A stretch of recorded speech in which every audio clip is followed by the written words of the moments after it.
Is that the lip gloss I want? Where is my lip gloss? My baby lip gloss. Let me see if I go with you right.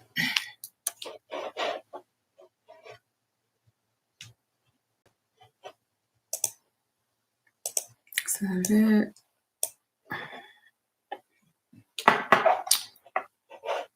Let's see. Hey.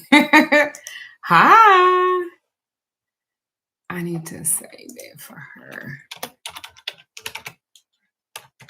You know she ain't got that with me. I'll save it to.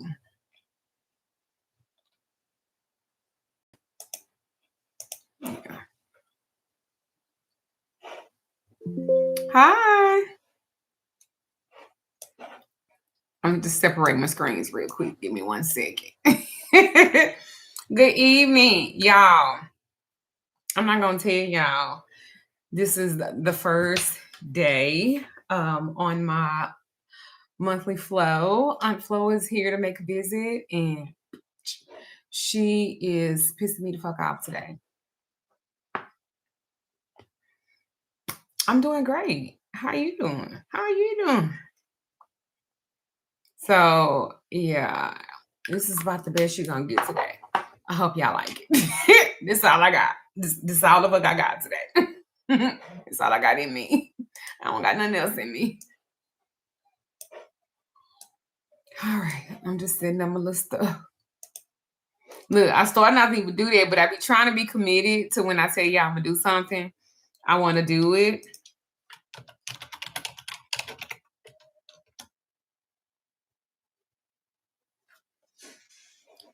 Hi. I look beautiful. Thank you for saying that. I don't feel beautiful. Oh man, I don't know.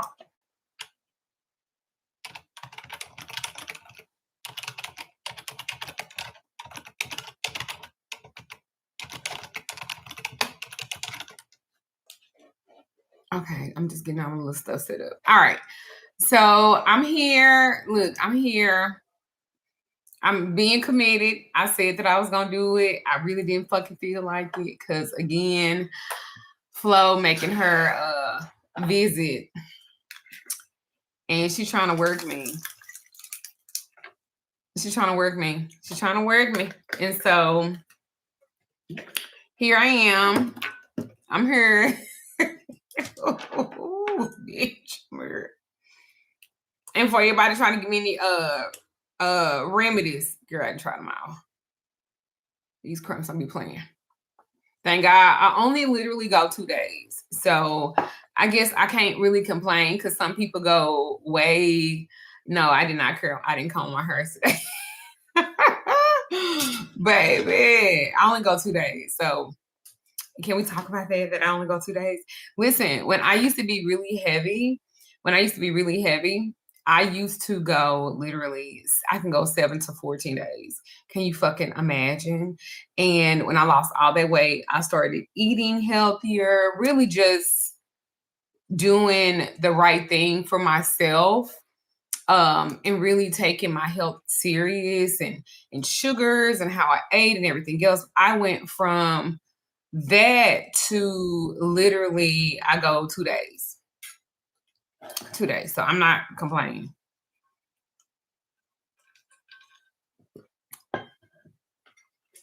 Duh, tell us you want a guy's favorite. I don't know if I'm his favorite. I don't know because he's playing with me. But yeah, and it's not even like I started today, and so maybe around 2 or 3 in the morning, it'll slack up real heavy. And then my second day is very like light and stuff. So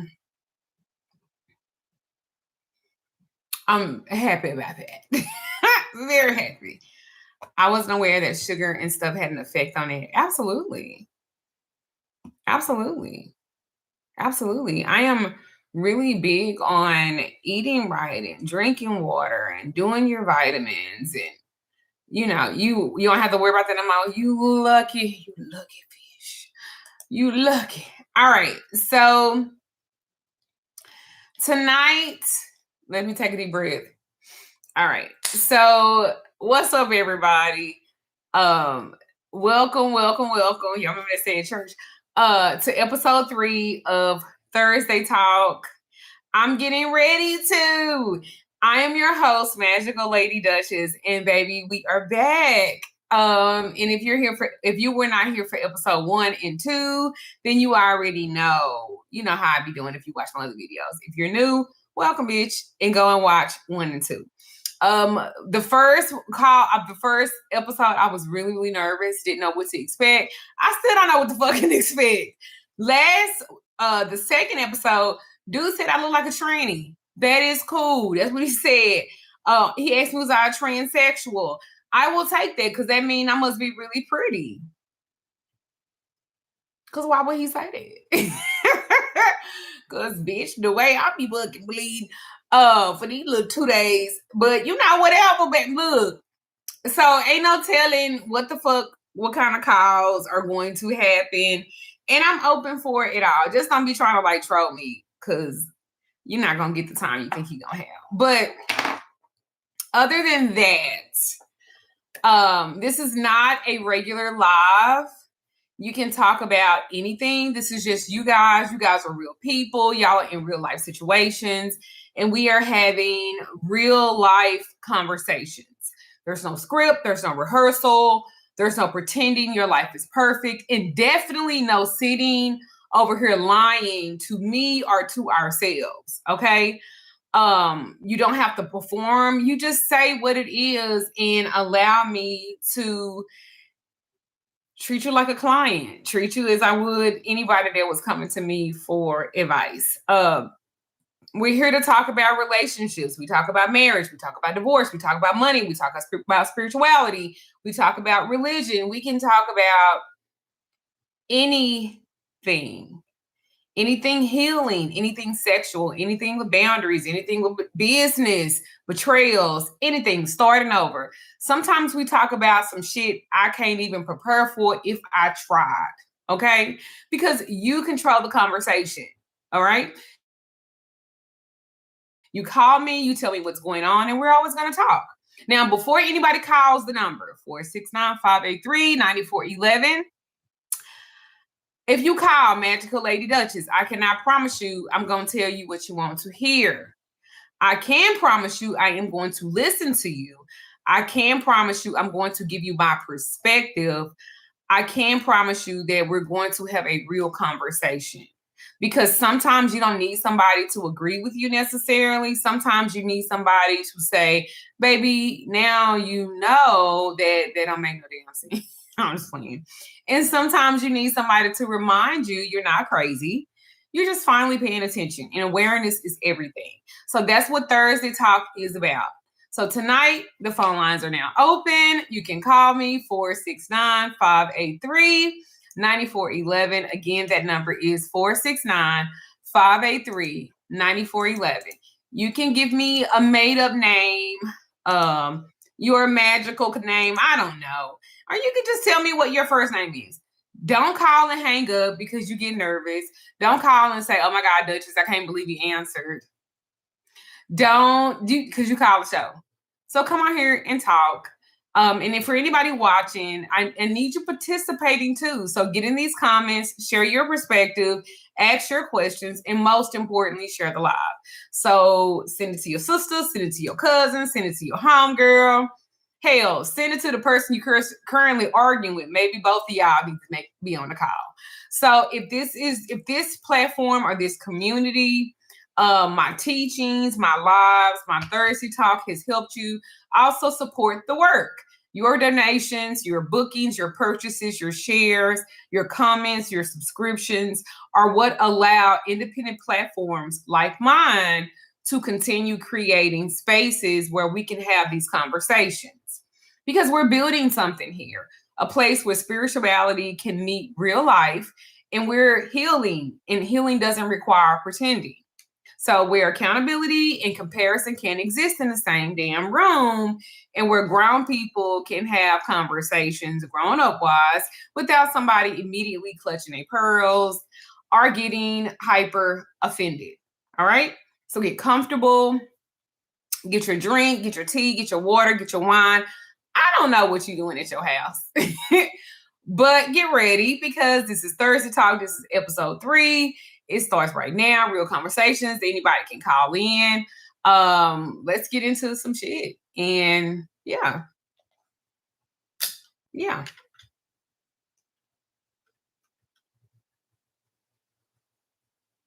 Oh, I missed the call already. Well, let me call it back.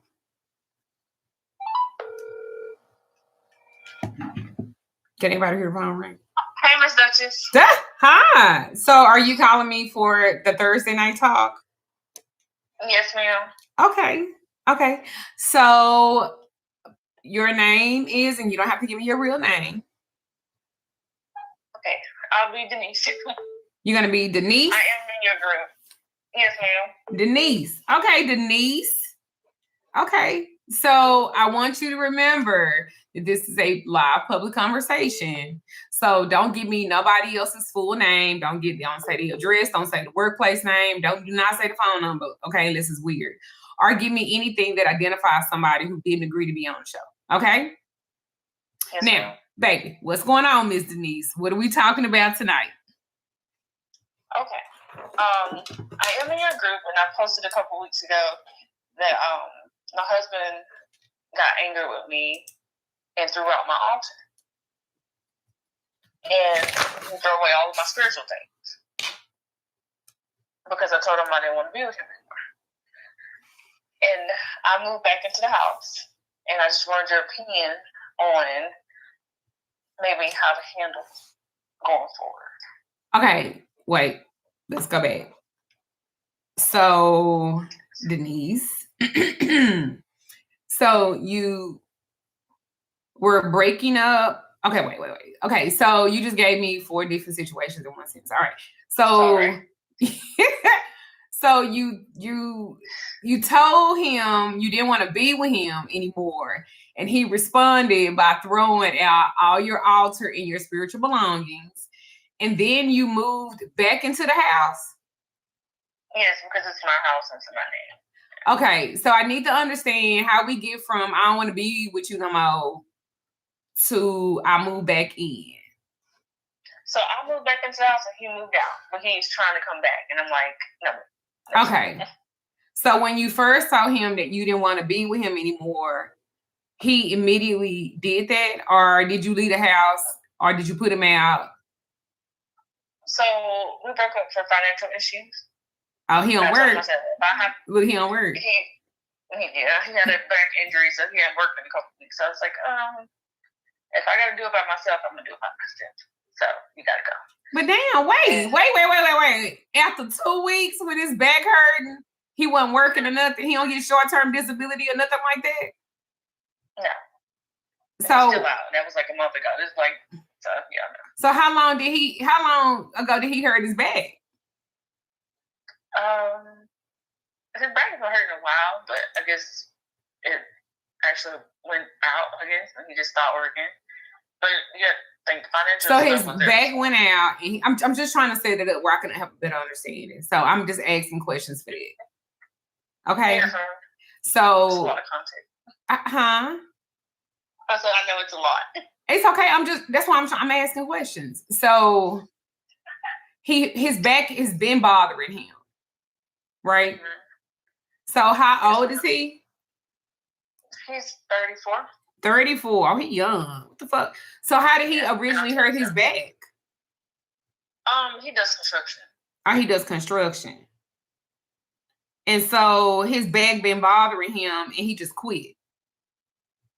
Pretty much. And he stayed home one day and hadn't been back. And I'm like, okay, so we got bills, I got kids, what we doing? And so how long have he been without a job? Well, right now it's going on 3 weeks. But yeah, I think he was already behind before that 3 weeks. Was he not contributing before the 3 weeks? He was just paying his half of the mortgage before the 3 weeks. Girl, y'all 50-50 women. All right, so he was paying his half for the mortgage.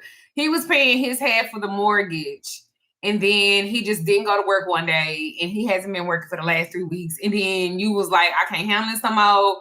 You need to get out. I don't want to be with you no more. Right? Yeah. Right. And so you left the house. So you left the house. I left the house. And then he like told your shit up. He told my shit up. And then he posted on Facebook about my private area. He texted my entire family. Called me a trashy B word, and I don't know if I can cuss on it. But yeah. I mean, you can say whatever. I mean, they don't monetize my shit nowhere. That's why I was like, I'll be asking y'all to do donations. So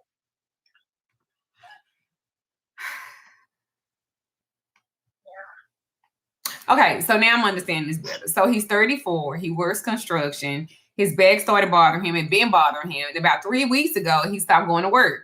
Before that, he was contributing his half for the mortgage, but it sounds like there may have already been some financial problems like really happening. Now, I need to know something. When he stopped working, what was the plan? There was no plan. Oh, okay. Did he go to the doctor? Yes. He went to the doctor. He does have a pinched nerve. And like I told him, I said, well, maybe don't do construction. Go work somewhere to bring some money in. And I'm asking for the bare minimum. He can go DoorDash. Well, that's what I told him. I work at a bank and I DoorDash. Look, you go DoorDash, baby. Everybody go, look, you got a little change, go to DoorDash. Well, that's what I told him. Hell, I know a bitch make $400, $500 a week doing that shit. No, I do it on the weekends. That's why I DoorDash, I work at a bank, and I make shirts.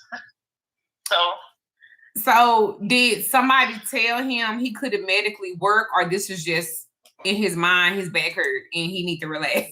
That's nobody's over that. So okay, so my issue is, what did he do after he realized he couldn't work? Well, I'm sorry, I just don't understand niggas that don't be having plans. Because you got children and you have a mortgage, and the bills don't hurt. The bills didn't hurt they back. The electric company didn't hurt its back. The mortgage company damn sure didn't hurt its back. So somebody has to have a conversation about how the household is going to function. Did y'all have that with each other? Basically, he's saying that until he can get himself together, I'm going to have to handle everything. And I told him, well, if that's the case, I don't want to do anything. And I guess I'm feeling kind of like, am I wrong because he's hurt? But I don't want to be the breadwinner. I don't want to be that. I mean, can I be honest with you? Yeah. When you 50-50 with a man, you already have taken the role of being a strong Black woman, and you gonna hold it down. You know what I'm saying? And there's something in your behavior, and I'm not trying to be funny, has already given him the okay that he felt like he could do that. Probably because, not trying to be funny, but when you rescue a nigga financially, and I don't want to seem like I'm being like, but I have to say it. I hear what. Okay, because I want to separate two things. Agreeing to be 50-50 household is not the same as agreeing to carry a grown man indefinitely. And so what I want to look at is the pattern that existed before his back went out. You know what I'm saying? Because sometimes we teach people what we're willing to tolerate, not because we're weak, but because we keep stepping in and making sure everything gets handled. And so somewhere along the line, did he learn, if I don't handle it, she gonna handle it? And that's what I'm trying to figure out with you. Because if his back is legitimately injured, I'm not going to fault that man for being injured. But if the injured doesn't remove because being injured doesn't remove his responsibility to communicate, to make a plan, to seek treatment, to figure out his employment options, and participate in figuring out how the household will survive. right? Because you can be supportive Right. without becoming responsible for another adult. So tell me this.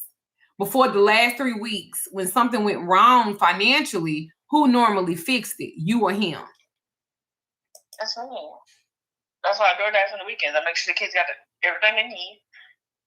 And I think that's what was my breaking point. Like, I can't keep taking care of you. I can't keep doing it. I'm done. But I guess I'm scared to be done. I don't know. Well, baby, no offense. If you're the one that every time something happens and you have to hold it down and you have to figure it out, you were already done. You just had another dependent there that you was fucking. And no offense, fucking a dependent will never make you look at him and see him as a man. And I know that sounds harsh, but hear what I'm saying. If every time life happened and you had to figure it out, then you weren't experiencing the kind of partnership you said that you wanted in the first place. You made sure the children were straight. You made sure the bills were handled. You worked. You figured out the emergencies. Correct me if I'm wrong. And then when he stopped contributing, you reached your breaking point. Because now it was like, goddamn, nigga, nothing. So when you tell me I'm done, but I'm scared to be done, I don't think the biggest question is whether you're done. What you're afraid of is going to happen if he actually leave and he stay gone. Right? Are you afraid to be alone? I'm not afraid to be alone. I know I got my babies, but... Okay, so are you afraid financially?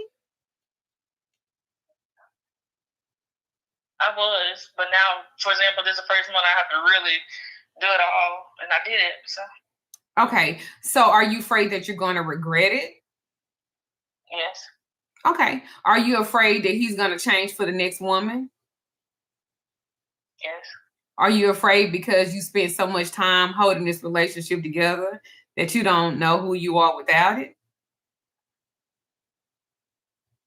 I'm just afraid I'm going to let it go, and then he's going to be like, oh, well, I can, he's going to get his life together as soon as I decide to leave. How long have y'all been together?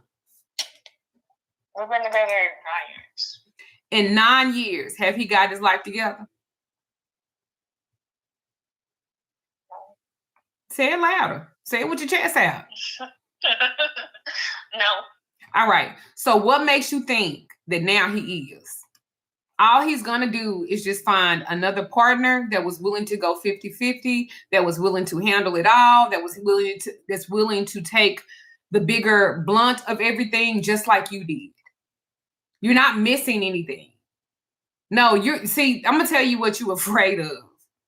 You're afraid that your investment will not pay out. But that's your ego. That's your ego. That's saying, I done did all of this stuff. I done been all these things. And he still didn't get it. And then what if he go out there and he do? Because this is the thing. If he wanted to do it for you, he would have. That's your ego. I did all of this. I sacrificed all of this. I gave this man 9 years. I carried things. I helped him. I believed in him. So surely I have to get something back for it. But baby, relationships don't work like a saving account. You don't automatically get a return because you stayed longer. And I need you to hear this. 9 years already happened, sweetheart. You cannot get back those 9 years by giving him a year 10. Because that's the trap. Because year 10 comes and you say, well, I've already given him 10 years. Then it's 15 years. Then it's 20 years. And one day you're sitting there asking yourself why you spent half your life waiting for somebody to become the person you needed them to be. So I'm not asking whether he's a terrible person. I'm going to ask you something simpler. How has the relationship consistently give you the partnership you actually wanted? Because you already answered me with no. And then why are you making your decision based on a man you hope he will become instead of the man you experienced for the last 9 years? And let me challenge something else. You're worried that you're going to leave and then suddenly he's going to get himself together for somebody else. It's not going to happen. And if it do happen, fucking let him. Because another woman's experience with that man does not invalidate yours. Maybe he changes. Maybe he doesn't. Maybe he finds another woman willing to carry more. Maybe he finally decides to grow the fuck up. None of these possibilities changed what has already happened during your 9 years. You cannot stay somewhere where you're exhausted just because you're scared somebody else might eventually receive the version of him that you've been waiting for. And I think that's where your ego is fighting your reality. Because your reality is saying, girl, bitch, we are tired. But your ego is saying, but after everything I've done, I can't walk away empty-handed. Except you're not walking away empty-handed, baby. You're walking away with information. You're walking away knowing that you will never have to carry that again. You're walking away knowing what partnership needs to look like. So here's the question I want you to answer. And don't answer it based on 9 years ago. Okay? Are you listening to me? Yes, ma'am. You've been very honest. You've been very courageous thus far. So I want you to think about the question. Don't just answer it right off. I just want you to. If you met this exact same man today, exactly as he is right now, not his potential, not his promises, not his history, would you choose him?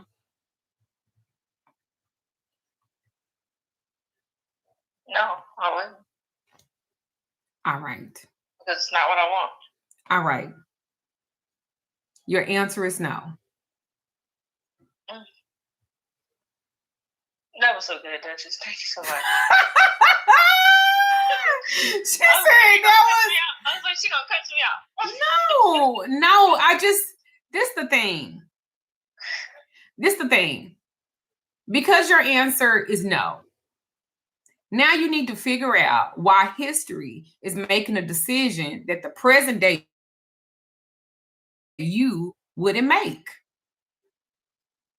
That's why I asked, if you met this exact same man today, just how he is today, exactly 100% how he is today, not his potential, not the hope that he's going to be better, not his motherfucking promises, and not your history, would you choose this man today? You said no. All right. So now you got to figure out, right? Why is history making a decision that the present day Denise would not make? Why are you harping on that? You said no. He is not the person that you would be attracted to. He had 9 years, baby. 9. Yeah. And he could have changed at any moment. I'm pretty sure you didn't cry, fussed, cussed, fell out, got back up, barrel rolled, motherfucking fetal position. You didn't cry, you didn't shout it. You didn't did all of this shit. You didn't say it in English. You didn't try to learn how to say it in another language. You didn't say it crying. You didn't say it motherfucking being kind. You didn't say it talking low. You didn't say it talking loud. Baby, there is nothing at this point that you could actually say to him to change his mind, because he is doing exactly what he wants to do. And this is the thing. You chose to participate in a 9-year relationship, marriage, whatever, with somebody who never respected you. How can a man say he love you, watch you suffer, watch you cry, watch you working a full-time job, doing DoorDash on the weekend, picking up whatever other type of gig you got, when something fall apart, because you told him, I got it.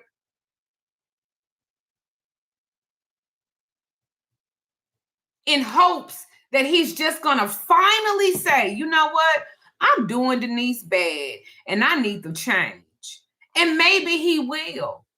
But why are you waiting around on that? And why are you worried about what the next bitch gonna get with him? Because this the thing. A man can give each woman he date, just say he date 5. He can give each one of them a different version.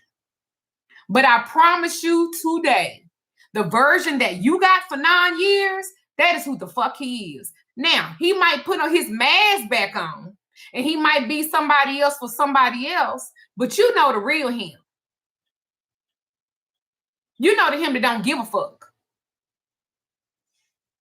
Yes. So you won.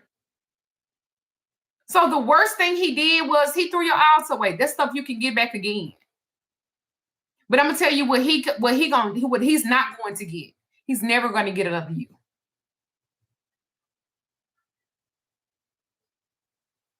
But he knows that you're gonna go to the next guy and you're gonna give him you. A better version, a more educated version, a more discerning version, right? Heavy on the educated one. Already. But he'll never get a you. He won't. You didn't do anything wrong, baby.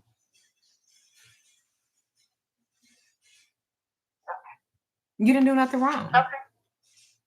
Now, if you need help with some life coaching and me giving you some new direction on where you want to go today and how you want things to flow, I can help support that next chapter. But you didn't do anything wrong choosing yourself. You had every right to do that. Do not let a person with potential and with the hopes of this potential being something, don't let that make you think, oh, I made a mistake. No, you didn't. Because I'm pretty sure out of all the things that he could have tore up in that house, right? Why he have to go after your altar? Because he knew that would hurt you. It ripped up all my spirits. You know, like I've been your oils, my rich bitch stuff. Like he threw all that. Again, because he wanted to hurt you. And if somebody loves you like that, why would they do that? Let him take his so back ass on. Let him go be dependent on another bitch. Let him go be 50-50 with another bitch because he damn sure wouldn't be 50-50 with me.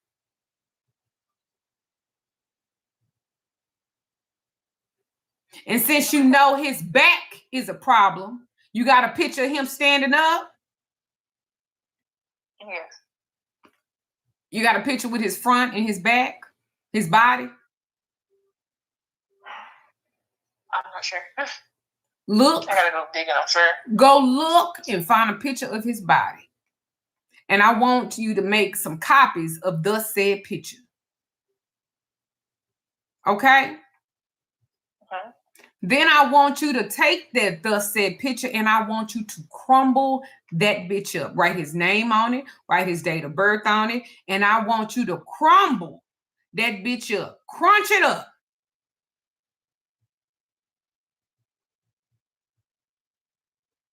Okay.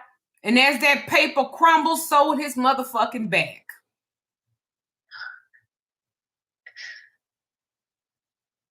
May this son bitch never walk good again.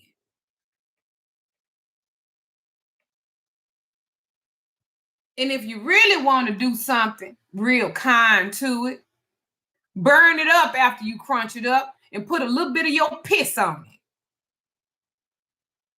And take the remnants of it and take it outside and stomp it in the fucking ground. Every fucking time you think about this so back motherfucker.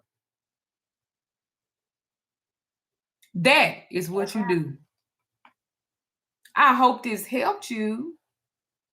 It helped me so much, Duchess. Thank you so much. You are very, very welcome. And thank you so much, Miss Denise. And again, I do offer those life coaching services. So I am going to book I'm going to book something.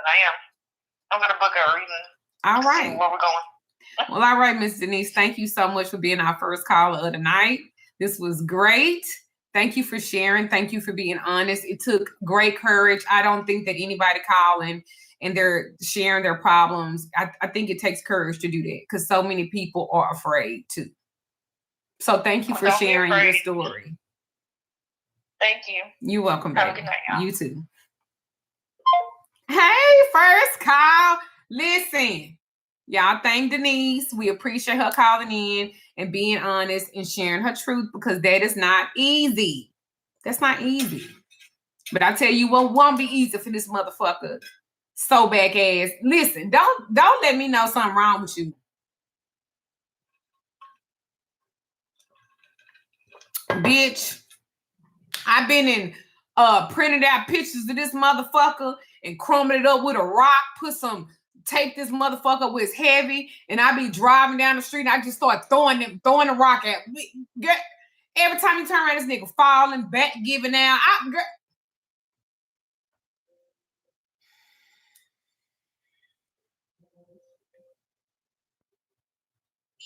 Hello, this is Magickal Lady Duchess. This is Thursday Talk. What's your first name? Hey, Miss Duchess. This is Kima. Hi, Kima. How you doing tonight? I'm good. How about yourself? I'm here. It's that time of the month. I'm here. So Kima, yeah, it'd be rough. It'd be rough. Yeah, that's the first day for sure. Yeah, it'd be rough. Where are you calling from? I'm from Georgia. I'm actually in your group as well. Oh, okay. Georgia. You're a Georgia peach. I'm actually from Illinois. How the hell you wind up in Georgia? Listen, family drama I'm about to tell you about. All right, so what's on your heart tonight, Miss Kima? Okay. A little backstory. So I've always been like the peacemaker, mediator in the family. Everyone says that because they say I got a lot of sense.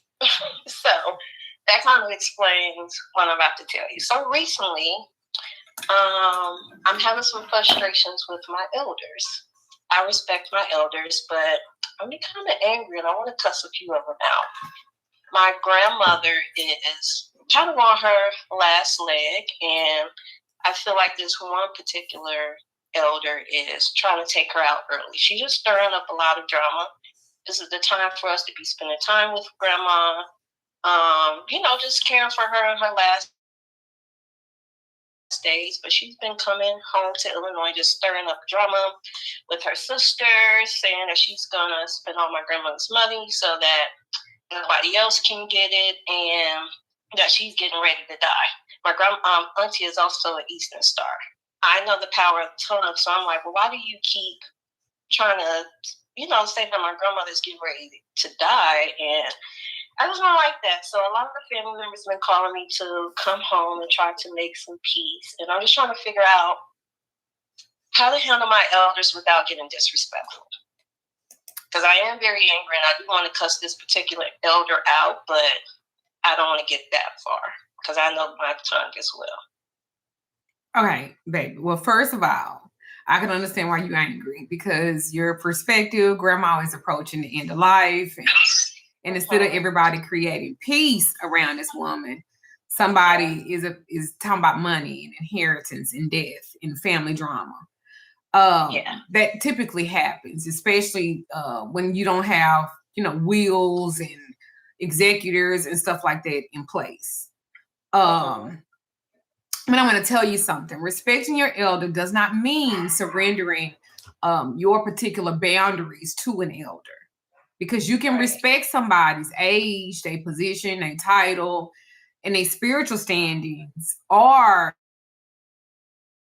relationship to you and still say, we're not going to do this around grandma, Now, and I want to separate something. You said you understand the power of the tongue, and I respect the spiritual belief around your words, right?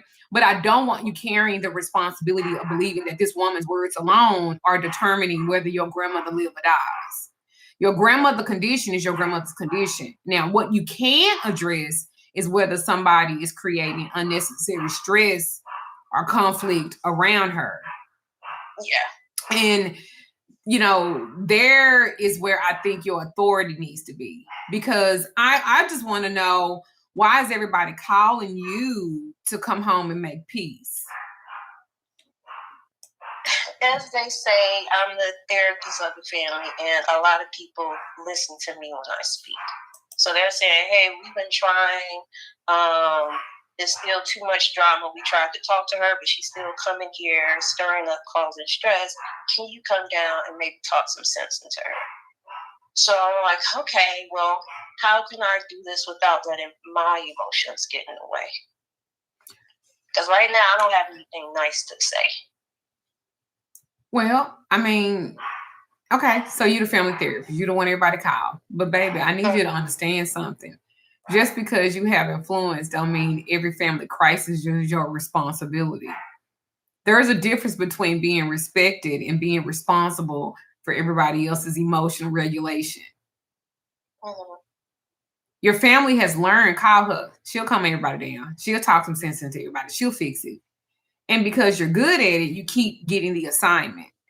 But who's taking care of you while you're trying to take care of everybody else? Because you're grieving too. That's your grandmother too. And you deserve to be her granddaughter right now, not the mediator. You know what I'm saying? Not the therapist, not the referee, and not the family crisis management department. And here's another thing too, because people listen when you speak, don't mean that you don't have to speak. You don't have to speak every time. Sometimes your authority is actually demonstrating by refusing to participate in the family foolishness. So maybe your message to your family needs to be, I'm coming home to love on grandma. If we need to have a productive conversation about her care, I'm available for that. But I'm not coming home to referee arguments between grown people. I'm not here, to discuss who's getting what grandmama died. I mean, I wouldn't be carrying messages back and forth. And let me tell you something even deeper. If you stop being a therapist of your family tomorrow, who would you become? Who would you allow yourself to become? You know what I'm saying? And would your family still know how to have a family with you if you weren't constantly fixing something for them? Because that might be the boundary this situation is trying to teach you. You know what I'm saying? Like, no offense, that's not your job. It's not your place. Because what happens? Okay, so you get mad, you go to fuck off, and then the person that you going off on, because you done went off on and they felt like you done got on too much, then you being disrespectful. But they the one that call and put you in it. What's wrong with saying, I don't know, I don't have nothing to do with it? Yeah. Normally I do keep quiet. Like, that's the reason I moved away, is to keep the peace. But it's just recently with this, it's just been, you need to come home, you need to help out. And it's just like, I like my peace, but I don't like... No offense, Miss Kima. Your grandmama, she got some living daughters and sons. They off their rockers right now. I don't give a fuck about that. Do she got kids? Do she have kids? I want to get it together. She does. A lot of them. Okay, when you say a lot, what's the number? 7. She has 7 living sons and daughters. All right. You are a what? Granddaughter. She has 7 living who? Kids. You are a what? I am a granddaughter. She has 7 living what? Got 7 living kids, sons and daughters. You are the who? I am the granddaughter. She got 7 living what? Yeah, she got 7 kids.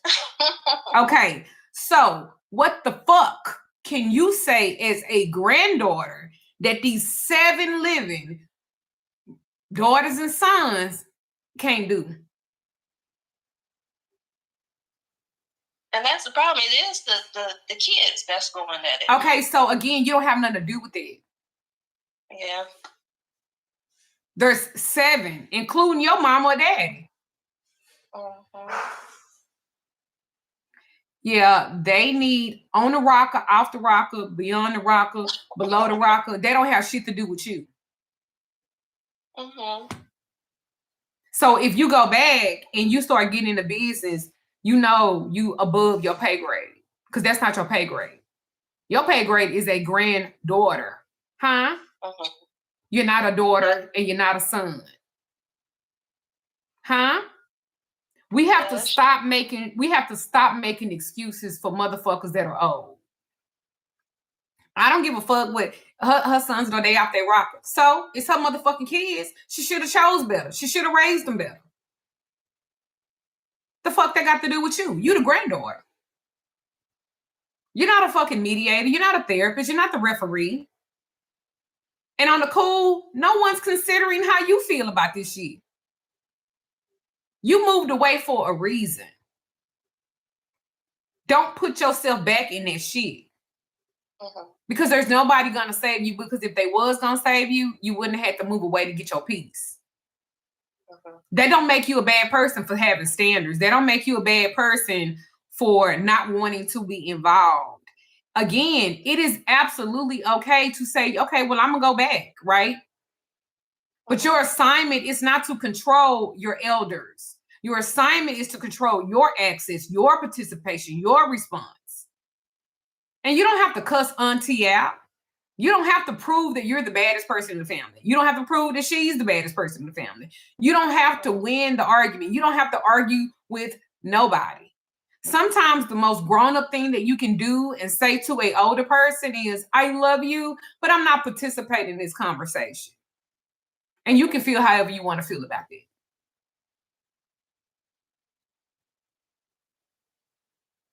Do you understand? Yes, I do. Because grandmama's last chapter should not become everybody else's battleground. So if you want to go home, go home. But when grandmama is no longer here, what do you want to remember about how you spent the time with her? Because I promise you, you're probably not going to say, I'm so glad I spent time fighting with auntie. I'm so glad I spent time going off on everybody. No, I promise you, you're probably not going to say that. You're going to say, I spent time with my grandmother the way that I needed to. Yeah. You can go love on your grandmother, but let them 7, let them be responsible for their own behavior. You're the youngest, you're not the oldest.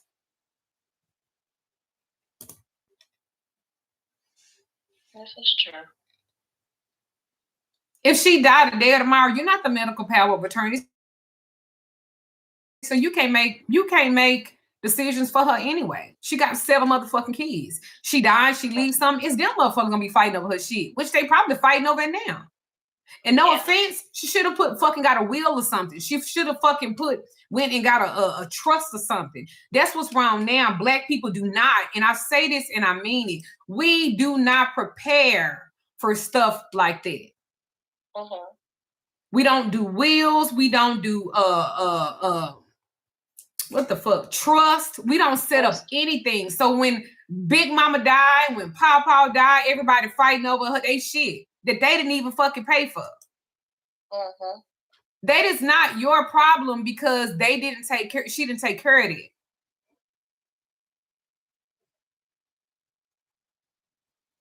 And that is the conversation that we need to be having. Because this is what I don't like about us. We will prepare for a birthday party. We will prepare for Thanksgiving. We will have a whole motherfucking cooking committee. We don't want Aunt Jackie making the macaroni and cheese because her shit be dry. We will prepare for a baby shower. This bitch done had 5 kids. Why are y'all having a motherfucking, what you call it? When you're trying to see what the fuck the baby, the bitch put a gender reveal and a baby. This bitch got 5 kids already. We will prepare for a family reunion 2 damn years in advance. But we don't prepare for death. Nobody wants to talk about the will. Nobody wants to talk about the trust. Nobody wants to talk about beneficiaries. Nobody wants to talk about who's making medical decisions. Nobody wants to ask Big Mama, what do you actually want done with your things while she's in her right mind? But that's what the problem is. That's what everyone's arguing over. Then you let them argue. And I don't want to get into that part. I just want to figure out, like, can we keep just the peace? No. That's not your place to even question it. Ain't no motherfucking peace when you arguing over 7 motherfuckers that you said off their rocker. You think it's gonna be some peace? No. So what in the fuck is you saying? You just as off your rock as they are theirs. If you think we gonna keep the peace. Niggas, death, and money, and if she got some shit you think it's gonna be peace, girl, you crazy as hell. It's gonna keep the peace. It ain't gonna motherfucking keep the peace. It ain't never the peace when it's somebody else shit involved. And that's not your fucking job. You ain't the fucking peacemaker. You the motherfucker that was looking for some peace. That's why you fucking left. Mm-hmm. But what's really sad to me is that families will spend the last months of somebody's life arguing about what they gonna receive instead of appreciating the person who's still sitting in front of them. But again, that's not your job. That's not even your place. You can't keep no goddamn peace.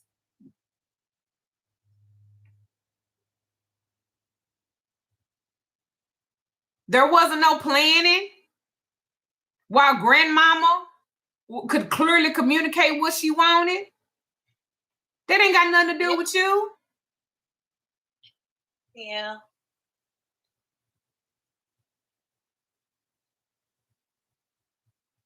Ain't got nothing to do with you.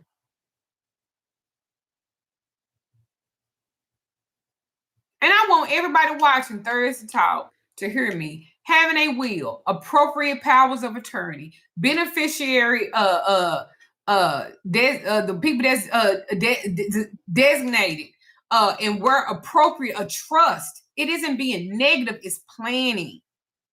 You don't have to be rich to have something worth protecting. Sometimes the greatest final gift you can give your family is making your wishes and the decisions clear enough that grief don't have to become a damn courtroom, because that is what happens with other people's stuff. You will not be able to control this. Do you hear me?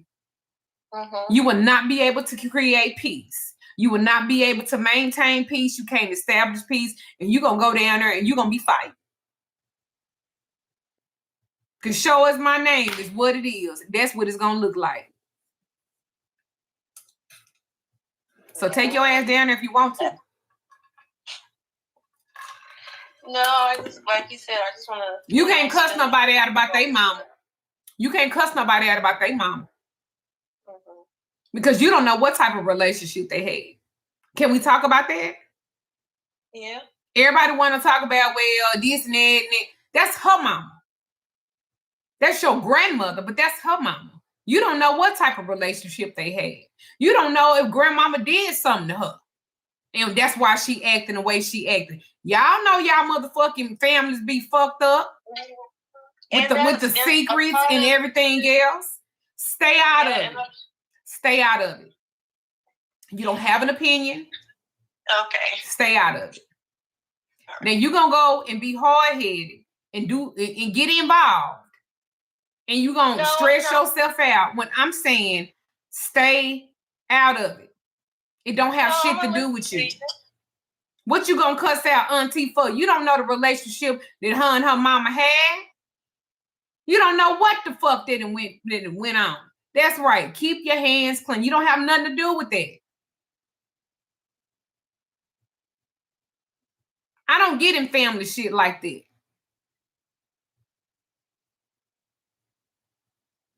You focus on whatever the fuck you got, the time that you want to spend with Big Mama, and you want to love on her and stuff like that. You hear me? Yeah, I'm listening. Do that. But don't get caught up in that other stuff. You can let all this shit go around you and you don't have anything to say because, again, that's their mama. That's your grandmother, but that's their mama. You don't know the relationship, and I don't even know why I just said that. But I'm being obedient to the spirit and I'm saying it. Uh-huh. You don't know because there's something there. There's some animosity there. There's some bitterness there. You might not never know the reason why. I know the reason, and like I said, it's none of my business. So what you cussing her out for? Again, if you know, and I think I know, but I'm not going to say it on here, but I think I know. I think it's just been revealed to me. So I would do this. again, I'm And it's just I'm the a read. sadness. My grandparents raised me, and I don't like that. I understand, but you don't like it. Stay away from it. Because you ain't got to be around it. Yeah, and I think a part of it is I'm gonna be guilty because I didn't get to spend the time. You don't need to be guilty about nothing. Mm-hmm. You're choosing that emotion. Yeah. Again, you're the granddaughter. You're not one of the 7. Mm-hmm. You don't know what type of relationship that she had with her kids as to why they acting the way that they're acting, and that's not your business. If you want to have a relationship somewhat and you can, then you do that with her. Mm-hmm. But do not get in all that other stuff. Your name ain't on shit no way. Mm-hmm. You're not going to keep no peace. It ain't never been peace in that. Girl, let me hush because I've been start telling your business. Girl, look, don't let me look. Listen, I didn't look. Look. The spirit didn't start downloading. I'm gonna just leave it at that because I'm not gonna tell your family business. But I'm gonna say this: you have to worry about your own. That's what it's time now to do, and I'm just gonna be obedient to that. Okay. All of that other stuff, when I feel guilty, no, ma'am. And if you need more help with that, then book a conversation with me. Let me help you process that. Don't you take your ass down there and getting in all of that. Okay. I'm telling you, you leave auntie alone. You don't. Again, it's so much stuff else I want to say, but I'm not gonna do that. You stay out of it. I'm the one-on-one with you. Reading with you. Yeah, you stay out of it. Okay. You don't go off on auntie because she don't get in there. Yeah, don't get in it because I just know what spirit just told me. Don't get in it. Okay. All right. Mm-hmm. I hope I helped you, Miss Kima. Okay, yes. I'm going to talk to you soon so we can talk about it more. All right, baby. You have a good night, and thank you so much, and I appreciate that. Yes, thank you. All right. You have a good night. So, again, see how, like, I even have discernment. I'm not going to tell all because I could say some stuff, and I'm not going to do that. What I said is what I said. Have a will. Appropriate powers of attorney. Go do that. Beneficiary. Executors. A trust. That is planning. And anytime you have people in death, it could be marriages and weddings. People lose friendship, families, all behind it. And you're thinking that you're trying to keep the peace. You're not. The peace is already it's already there. It's already unbroken. And again, you don't know the relationship that auntie has with her mama. Yeah, she might be doing some things that you don't like, but a lot of times we don't know the stories either. We don't know the whole story because I almost told it. I think I know what it is. I think spirit had told me what it is and why it's a problem with them and why she act the way she act. So I'm just gonna be obedient and tell Miss Kima, leave it alone. Leave it the fuck alone. Leave it alone. All right. Anybody else want to call me tonight? Leave it alone. Leave it alone. We be wanting to get in stuff so bad. Everybody don't deserve y'all energy like that. Everybody don't deserve that. You guys are great people. Don't you think they want your great energy? Why you think they always trying to put you in something? 469-583-9411. Who want to be my next caller?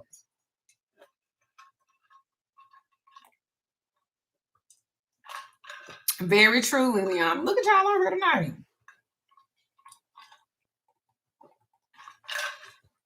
So again, I want to thank Miss Denise and Miss Kima for calling in. And these are 2 different calls. And I don't think we've ever gotten these kind of calls before. So I love the variety. I love the variety of the callers. They're not all the same. There's not a topic, whatever you want it to be. Whatever you want it to be. You can call and talk about anything. So y'all thank Miss King, would thank Miss Denise.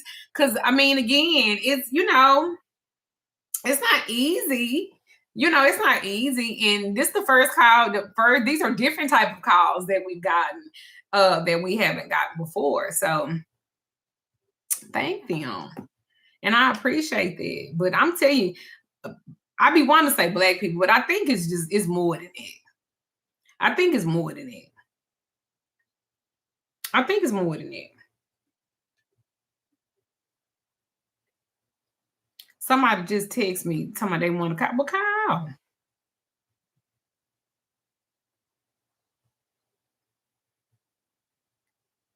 Because, hell, I broke up. I stopped being friends with somebody when I told them I was pregnant. I was like,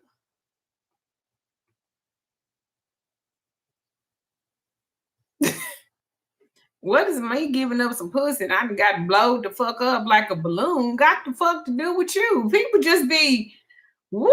But I lost a friend like that. And it's just so sad, but that's how people act.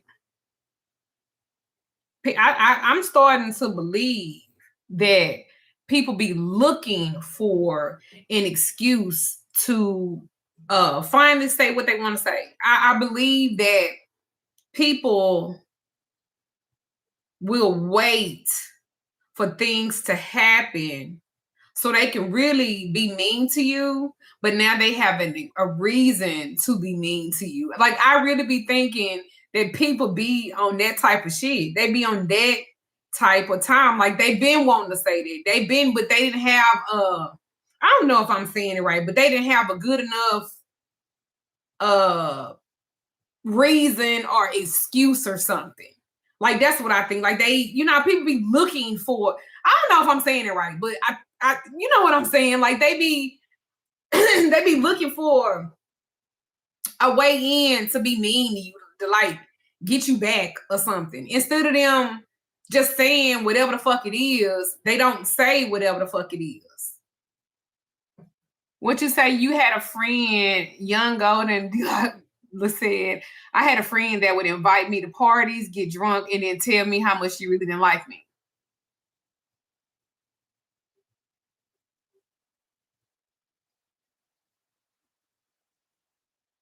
And I would have beat that hell. Excuse me. I would have whooped her ass while she was drunk. I would have whooped the shit out of her while she was drunk too. So you gonna remember? So since you can't remember to say it when you sober, bitch, you gonna remember these motherfucking lumps. but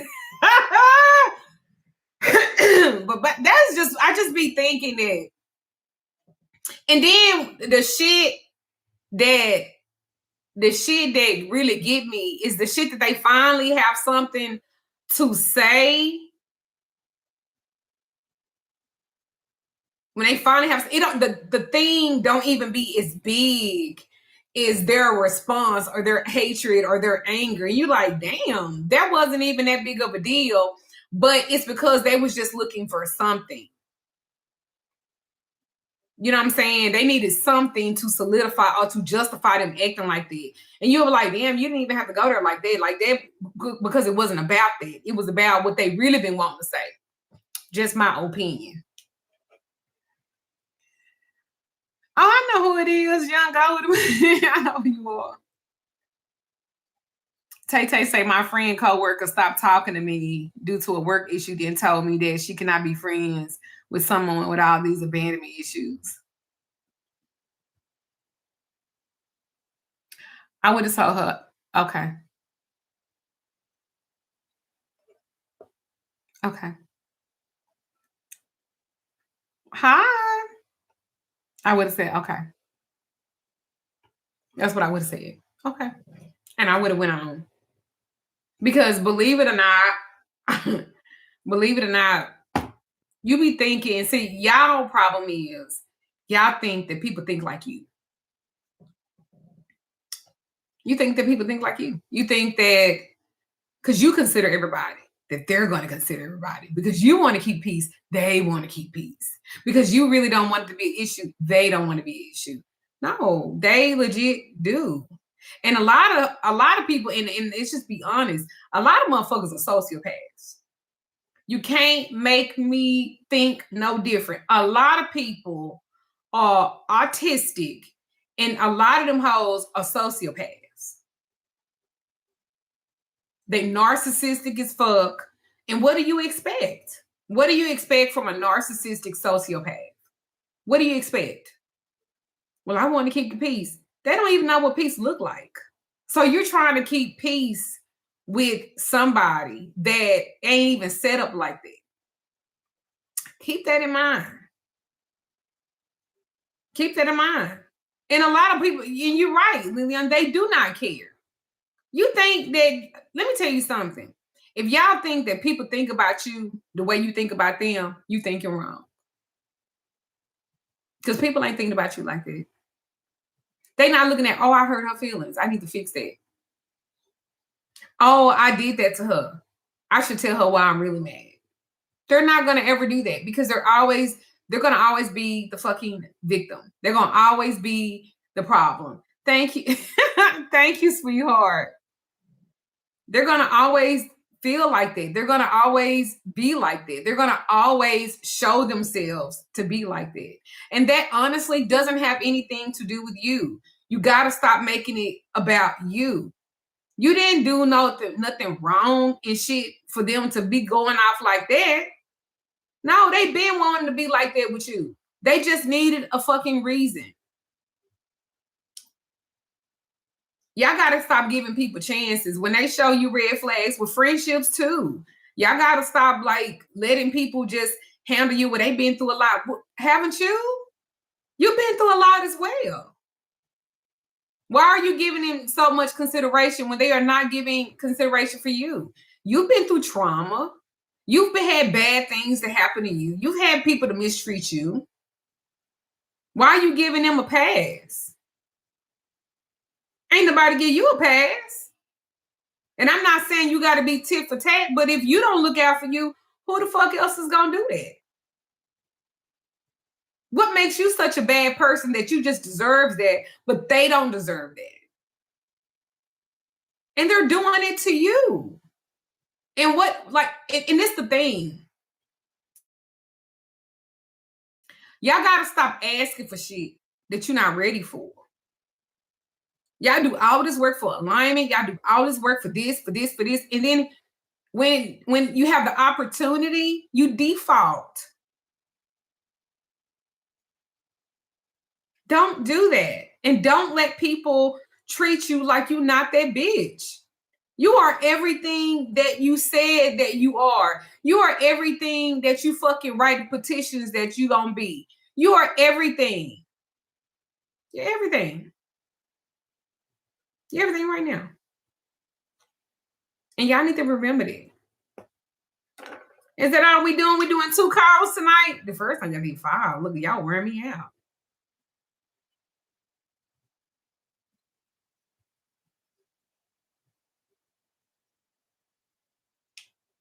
I just want y'all to be better. Shit. Fuck them.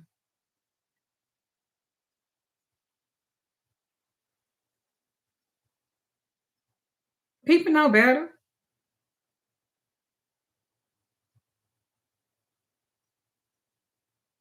People know better.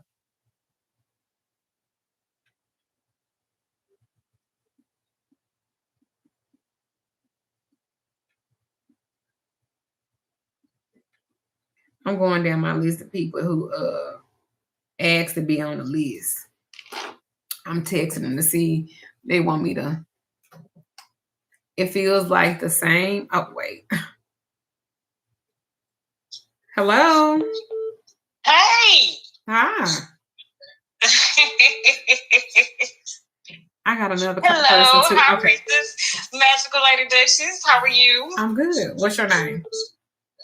My name is Miranda. Miranda.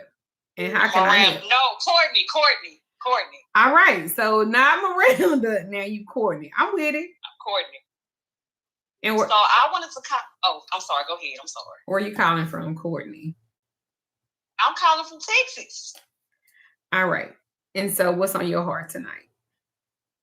I actually, because we were talking about our friendships, I just wanted to call and I guess tell my story since I went on ahead and came and like put it partially. Hey, be quiet. I'm sorry, y'all have my nephew.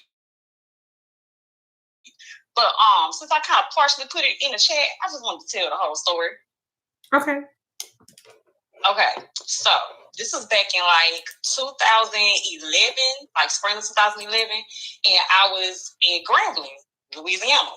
And a lot of my friends were in the band. And the dude that I was talking to at the particular time, he was cool with a lot of the boys that was in band. So they like, you know, became like some of them became like my homeboys. Okay, So, hold on one second. You guys, I see y'all calling, so I'm gonna call the numbers back if I missed them, okay? So you can call in. I'm just gonna call you back. But go ahead. Okay, so this one particular day, I was sitting on the back of one of the said homeboys' car. It was like a group of us, and we was just kind of like all outside chopping it up. Well, some of what they call them, like when you're a freshman in college and you go to band, they call each other like CS and CB, like a crowd brother and crowd sister when they go for band on the line or whatever. So this particular day when I was sitting on his car, a few of his CSs was kind of like, I guess, looking at me like, who is this? Because we don't know her. So one of the particular girls kind of just like made it her business to befriend me. Now we would kind of like bump into each other occasionally, and like if I would see her out, you know what I'm saying, I would just speak like, oh hey, but she kind of like made it her business to be my friend, if that makes sense. So she would take me to like parties, like this one particular party she took me to. I didn't even realize it was like a test, so to speak. And I was like meeting all the friends up the hierarchy type shit. Didn't even know I was going through like a friendship test or whatever, but I passed, so said, or whatever. So, but it got to the point where she would take me to parties. Yeah, no, for real. It was like a whole friendship test, and I passed every level. I'm so serious. So she would take me to the band parties or whatever. You know, like she'd be normal and everything, but as soon as she would get drunk, she would just, to how she feel, she just like she would size me up, like with a stank face. Like she kind of like size me up and be like, I really don't like you. I really can't stand you, actually. Nobody here likes you. And I'd be looking at her like, Courtney, how many times she do you like this?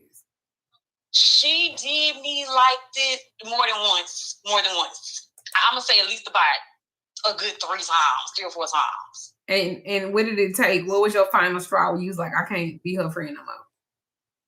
Thank you, Misha. Thank you, Kiara. Years later, so what was that, 2011 when I met her? It wasn't until like, I'm gonna say maybe like 2018 or 19, somewhere within that range. And she's also one of the type of people where she likes, when it comes to friends, she has shown herself to be the type of person where if she gets new friends, like they're new and shiny, and it's like the other friends don't matter anymore. So at this particular time in like 2018, 19, I guess she started trying to like hop on the scene, like, cause she's a DJ now. So I guess she was trying to like hop on the scene, and I guess the people that she was hanging out with, I guess she thought it was like, you know, like a clown type of thing. Like if I get in with these people, you know what I'm saying, I could get more exposure type of deal. And she just stopped fucking with me. And it was this one particular time where she would, when I would go down to Dallas, this was like prior to like IE and stuff. When I would go down to Dallas, every time I would go down there, I was always making my business to see all my friends, her included. Like even if it was just for 10, 15 minutes, I would always stop and see my friends. Can I ask you something? When the first time that it happened and she sobered up the next day, did she ever remember saying this stuff to you? She would say no, because I would tell her, I'd be like, you know, you said this shit last night, right? She's like, I don't remember that. I wouldn't have said that. I don't mean that. You know, stuff like that. Would she apologize? To be honest, I can't remember if she would apologize. But I guess if I can't remember, then maybe she didn't, because I really can't recollect her apologizing. I really feel like it would be more of I wouldn't have said that. You're lying type of deal. I don't remember that. I don't recall that. So why did you continue to pursue her as your friend? Because, like you said earlier, like that was my friend, like that's my dog, like you know, girl, I love you. Like no, I'm your friend. it was one-sided. Mm-hmm. Drunk minds Yeah. speak sober thoughts. Mm-hmm. Yes, ma'am. At one point, did you realize that you might be more committed to maintaining the friendship than she was?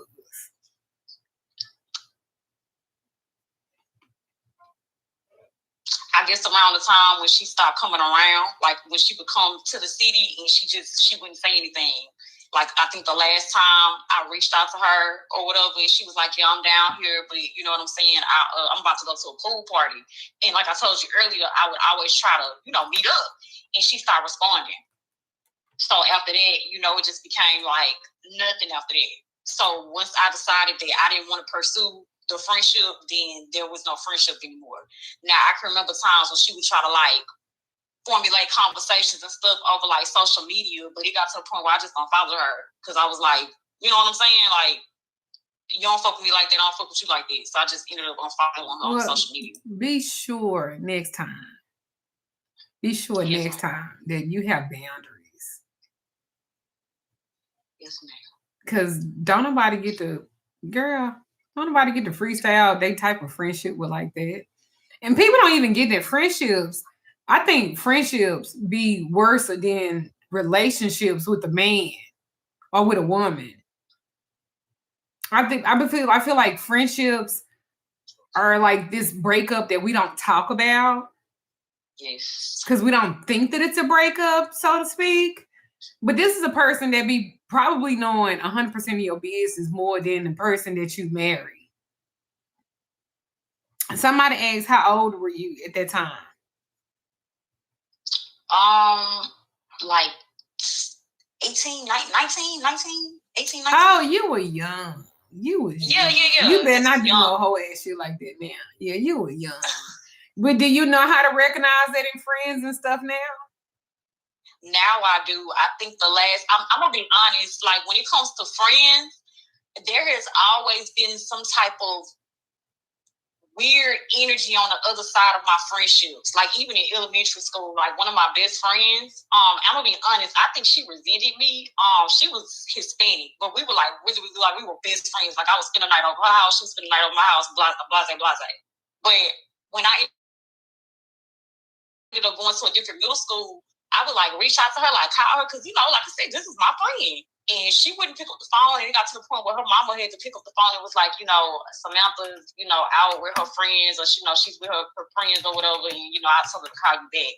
And I think one day she ended up having a conversation with my mama, and I think she was just kind of like telling my mama, like, Samantha in this phase where she just only wants to worry about her new friends. But even in the grand scheme of that, I don't know how she treated everybody else, but I kind of think I know why as I got older, because I'm going to be honest, she didn't look like the rest of her siblings. And even when we went to school, the kids used to tease her about her being like half nigga. And I was like one of her only closest black friends. And I think as I got older thinking about it, I think she stopped being my friend because I represented the parts of me that she didn't want to be associated with. Well, I'm gonna say this. A lot of times when women have mother wound issues, we don't know how to be a friend because the first relationship you ever have is with your mother. And if that is broken, and I say it all the time, most times that's gonna play out in the relationships, the people that's around you. You know what I'm saying? And I think that when you don't have mother wound issues, because you don't, you will attract those who do because they like the mothering in you. But the same thing that people like in you will be the same thing that they resent you for. And so you have to be cognizant of that. Yes, ma'am. You know what I'm saying? Because every friendship that ends doesn't require a villain. See, sometimes people grow apart. Sometimes priorities change. Sometimes you finally recognize that you've been putting more energy into maintaining a relationship than the other person has. But there's something I want you to take from that. You have to stop auditioning for positions you have already earned. Because you told me that this friendship literally started with you unknowingly being part of some type of friendship test. Baby, we are growing. Even at 19 and 20. You're young, but you're still grown. And you don't have to pass anybody's friendship test. And you don't have to prove you're loyal enough. And you don't have to prove you cool enough. And you don't have to keep showing up because you've known somebody for years too. And you damn sure don't have to chase somebody every time they find a new group of people you think that they're shinier than you. But I'm also going to give you some accountability. When somebody repeatedly shows you their behavior and it's hurtful to you, believe the behavior sooner. Don't keep overriding yourself because you love them. Don't keep saying, well, that's just how she is. Don't keep accepting explanations where accountability should have been. And don't wait until you're completely exhausted with somebody before now you establish a boundary. You know what I'm saying? Because sometimes the boundary isn't an argument. Sometimes the boundary isn't a big Facebook post. Sometimes you don't need a dramatic friendship breakup.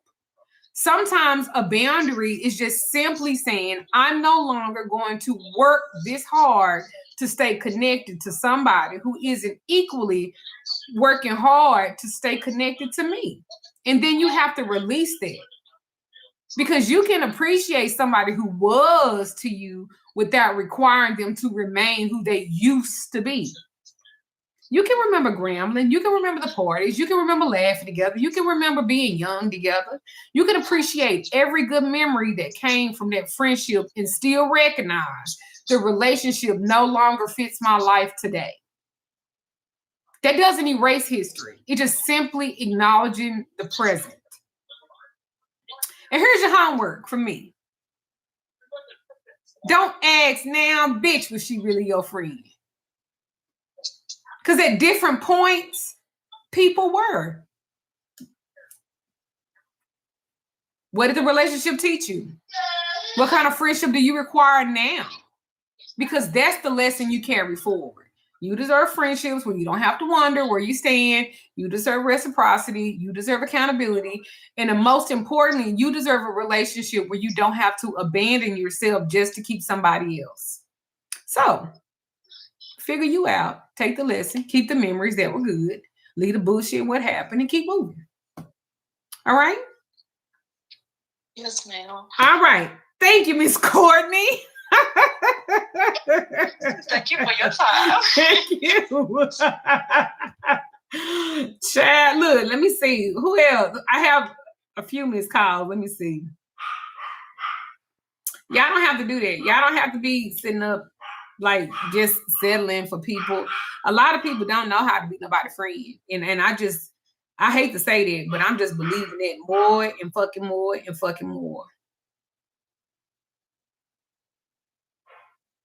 And I missed 3 people. Y'all gonna call back? I'm gonna call the last one back.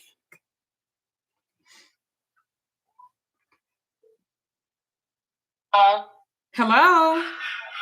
Hi. Hi, this is Duchess. You called. Yes, I called. All right. So what is your name? It's Elizabeth.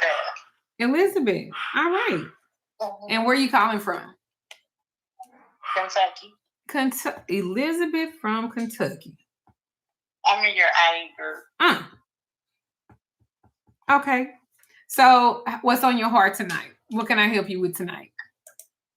Okay, so I've been dating somebody for 2 years. And everything I thought was good, you know. I had a reading last year with you, and everything was good. So on the 25th of July, I came home from work. I was tired because I had started picking up a lot of extra hours. And I went on Facebook, and I saw that he had got married. And so I was like, what the hell? So when I tried to call him, he cleared the call. But he was texting me. What do you mean he cleared the call? Yeah. What does that mean? You know how like if somebody calls you and you like press X instead Oh, okay. the call? Yeah. And so I was confused. I'm like, what? So he texted me that night.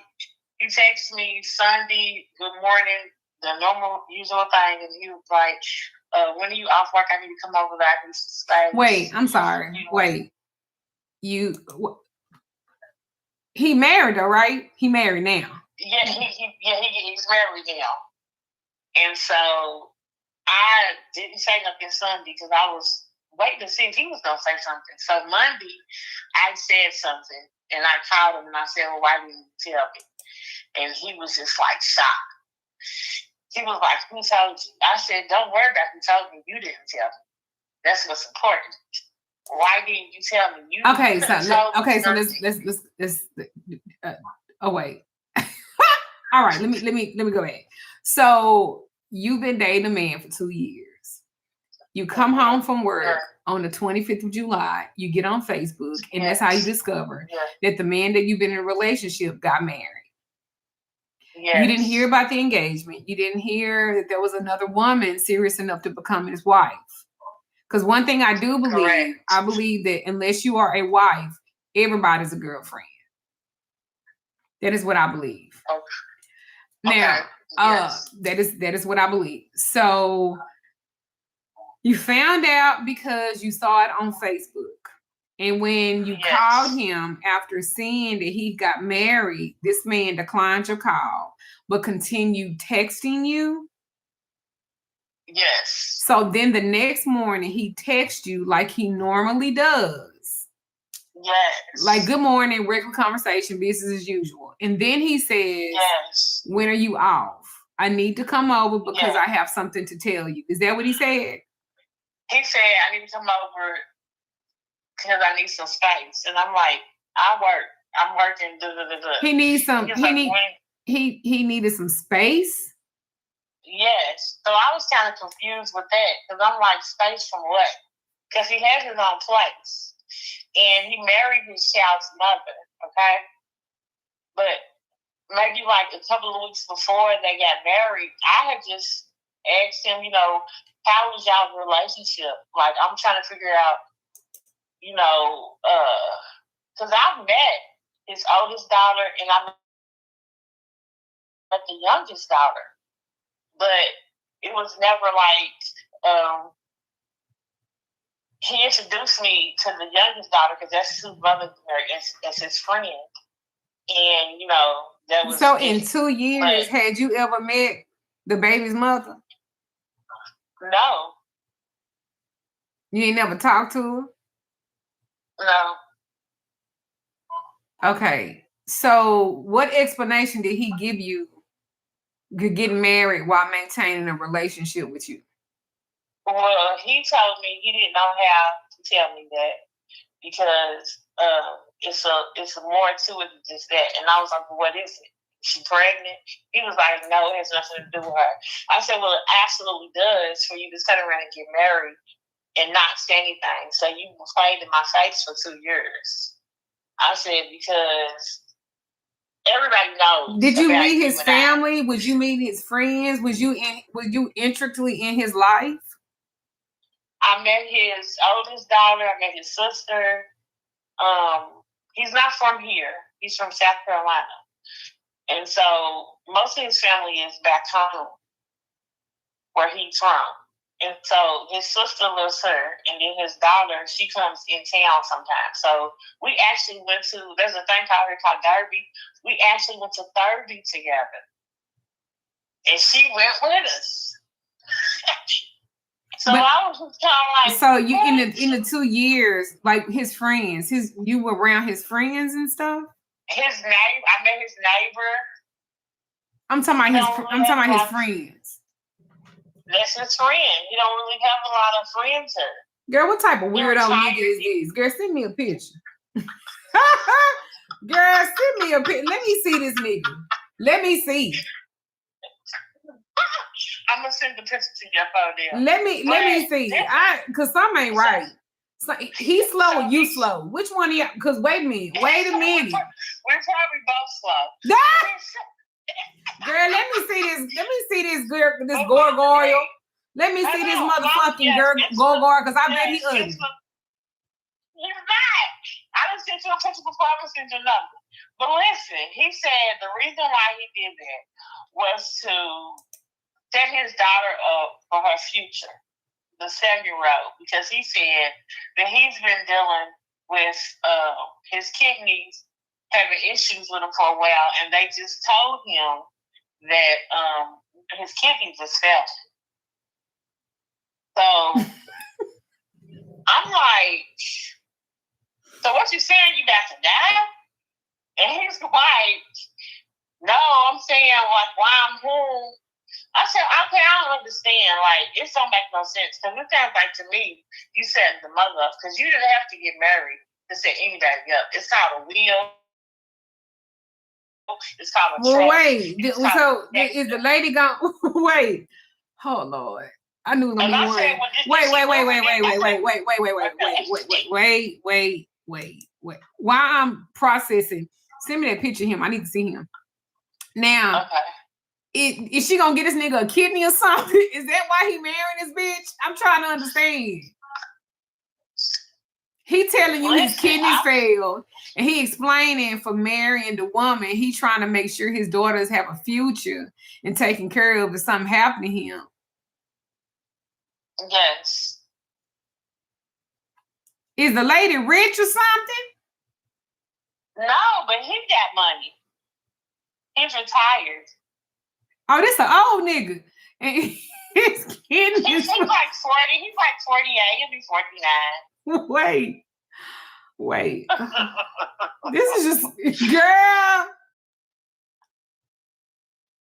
I'm gonna send you a couple of pictures.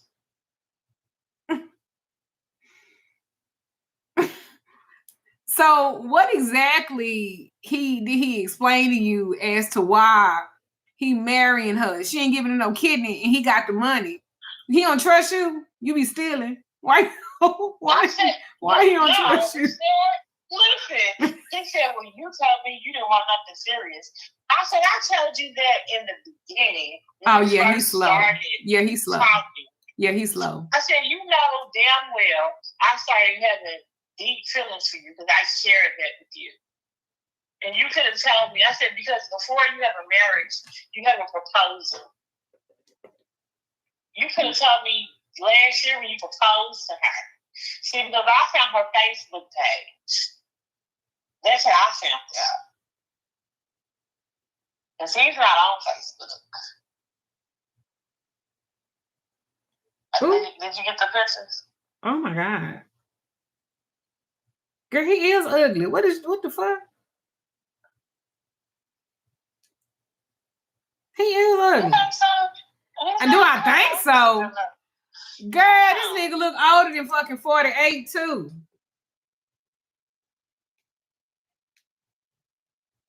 Girl, he look like he a liar with a fucking black Kango hat on. And he look like he got bad kidneys too. Girl, bad blood pressure having ass nigga. Girl, you lucked up. Girl, fuck this up.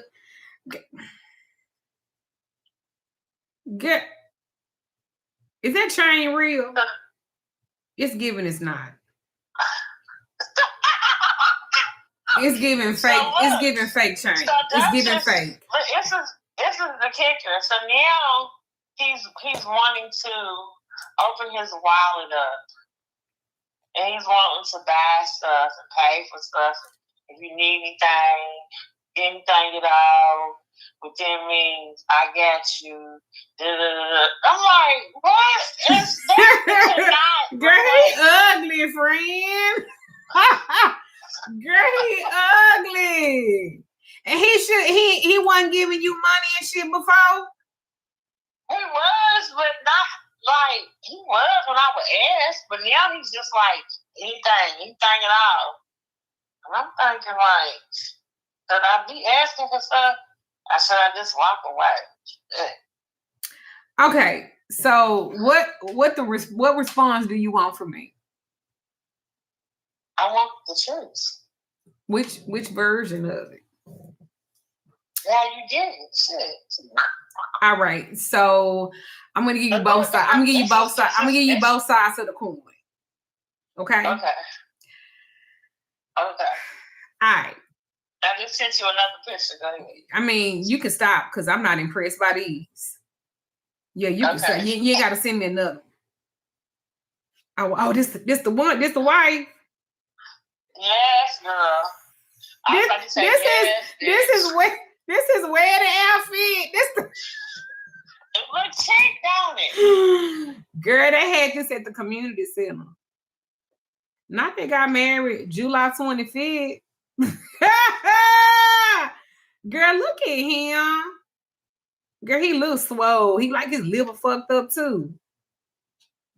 Girl, I wouldn't even like this nigga skeet up in me. I don't know. Let me see her.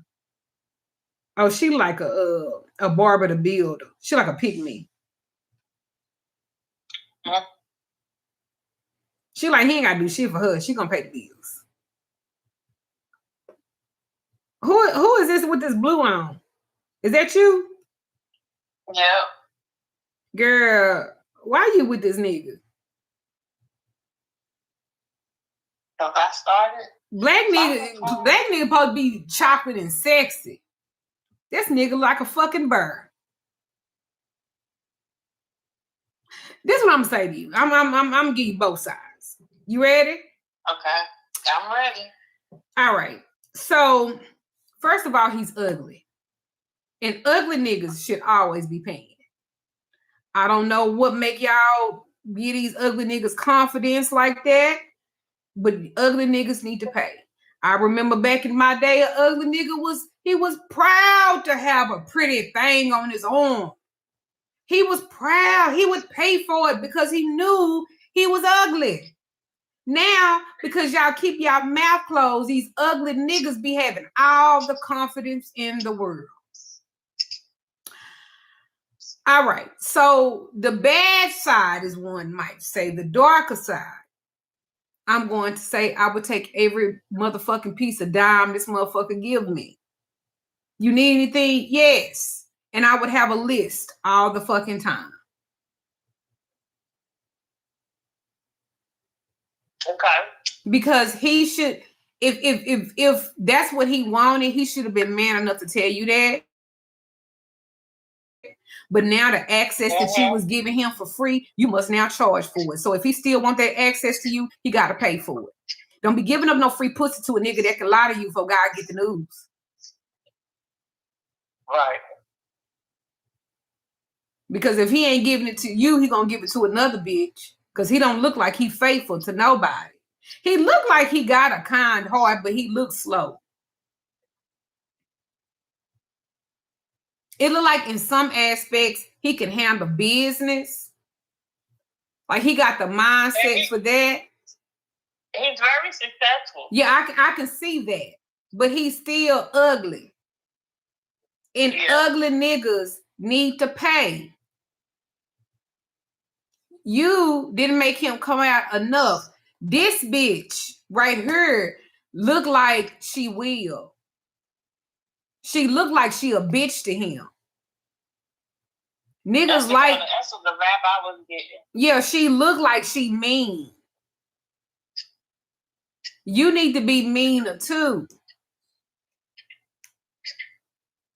Because I would be on his top. And I mean like this. Why did you deceive me? Because saying I got you don't answer it. But remember this. Now, this the other side. He could buy you a new refrigerator. He could buy you 4 tires. He could buy you a Birkin. Hell, he could buy you a damn emotional support llama. But he still married a bitch on you. And this is where I don't want you to get distracted by compensation. Because that's the flip side, right? Because sometimes when somebody realize they can't explain their behavior in a way that makes sense, they start trying to make you comfortable enough that you will stop requiring an explanation. So I can't tell you definitely what he's doing, but I want you to pay attention. Because what does he actually want now? What does he want now that he wants to continue to see? Is he asking you to be his side woman? Is he saying the marriage ain't really a marriage? Is he promising eventually he gonna leave her? Okay, well then he need to put he gotta put his money where his mouth is, and you can't be fucking with this nigga for free. Because clearly he will pay because he's paying that bitch. And if he paying that bitch, he be paying this bitch over here too. Now again,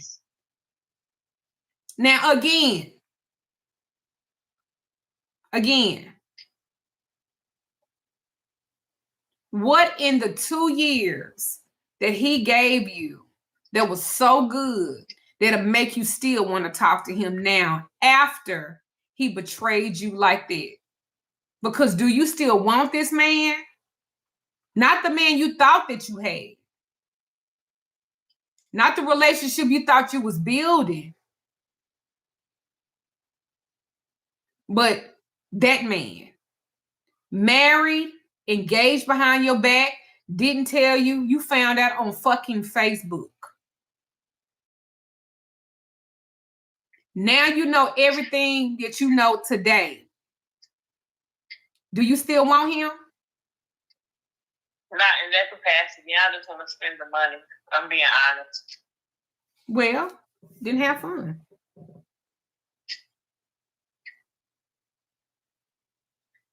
I don't want him and then, I don't, because he said some things that made me look at him like, you sound kind of crazy. Because I even said that wasn't in my plans to be a mistress. And well, then don't. This my thing. This is your life, Elizabeth from Kentucky. This your life. This your life. Now, if you gonna fuck around with him and still be dating and stuff like that, then you want to do that, fine. But if you think that he's now going to consider you, he's not going to do that either because he didn't consider you before. What you say, book a one-on-one and get strategy set up? Look, because I can help you do that. Yes, I can help you do that. Because this is my question. Go ahead. I'm sorry, go ahead. I was going to ask you, should I book a read? I was confused whether to book a conversation, a reading, or a love consultation. I would do a love consultation because this is what this is about. Okay. And you only do it on Fridays, right? I mean, you can book it and I'll move it around for you. I'll move it around, but typically I only do those on Fridays. But because this is the thing, I have more questions, and I don't want to put all your business out there, but I have more questions that I want to ask. I know you do. Because SPX, great, fantastic, and I think it's one of the things that got me hooked. Was that? What him fuck? Where y'all be fucking? Yeah. You don't remember something. But the money. No, I don't remember, girl. I read too many people. But this is what I want you to. I don't want you to ever be caught up with sex. All right. I want you to be caught up with what he doing for you. Exactly. And I want you to be caught up with, do he like you? Because if he like you, he'll always be honest with you. Now, real talk in the real world, oh, fuck him, girl, leave him alone, I would just move on. That's the simpler answer. Right. But that's not what you want. That hurt your feelings, but let's be clear. You knew that 2 + 2 didn't equal 4. It was parts in that 2 years that you had questions of what was going on, but because you saw what you wanted in a relationship, you stuck with it anyway. Let's be real. You know what I'm saying? Yeah, I did, because I said and asked him. And what the relationship was, and I don't know what, spirit of just come out and have you ask stuff, I say stuff. And it kind of throw people off balance, like, huh? And then I just felt like you were just lying when I was upfront with you with a lot of stuff. Right. So this is the part I want you to hear too. You can't expect consideration from him. Now that because he wasn't willing to give you before you discovered the truth.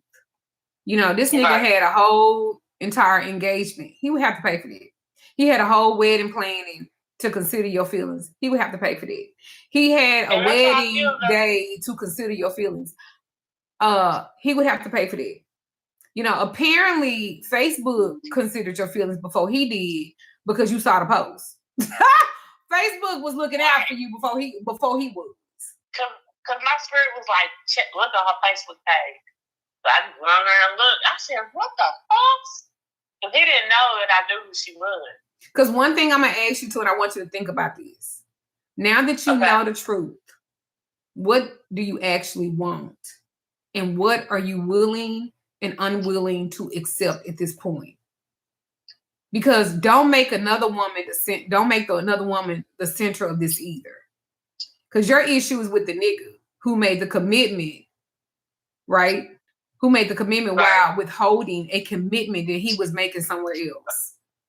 And don't let the kidney situation make you feel guilty for having boundaries either. Because you can have compassion for somebody's health situation and still say, this is not the relationship I consented to. Because both can be true. So I will book the love consultation. Friday don't work for you.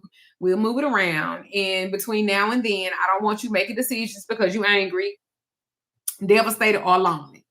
Because he's suddenly now offering to buy everything up under the sun. Money don't always answer the question. I mean, it answers a lot of questions. Don't get me wrong.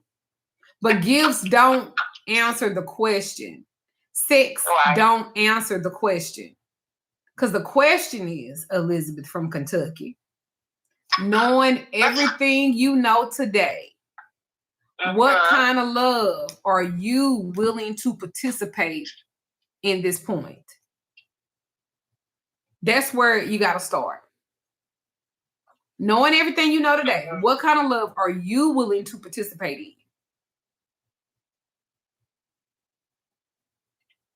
So that's something for you to think about.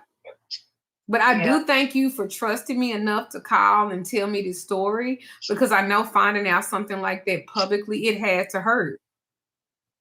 It did. And baby, I'm still mad Facebook had to send a wedding announcement before the groom did. Because what the fuck?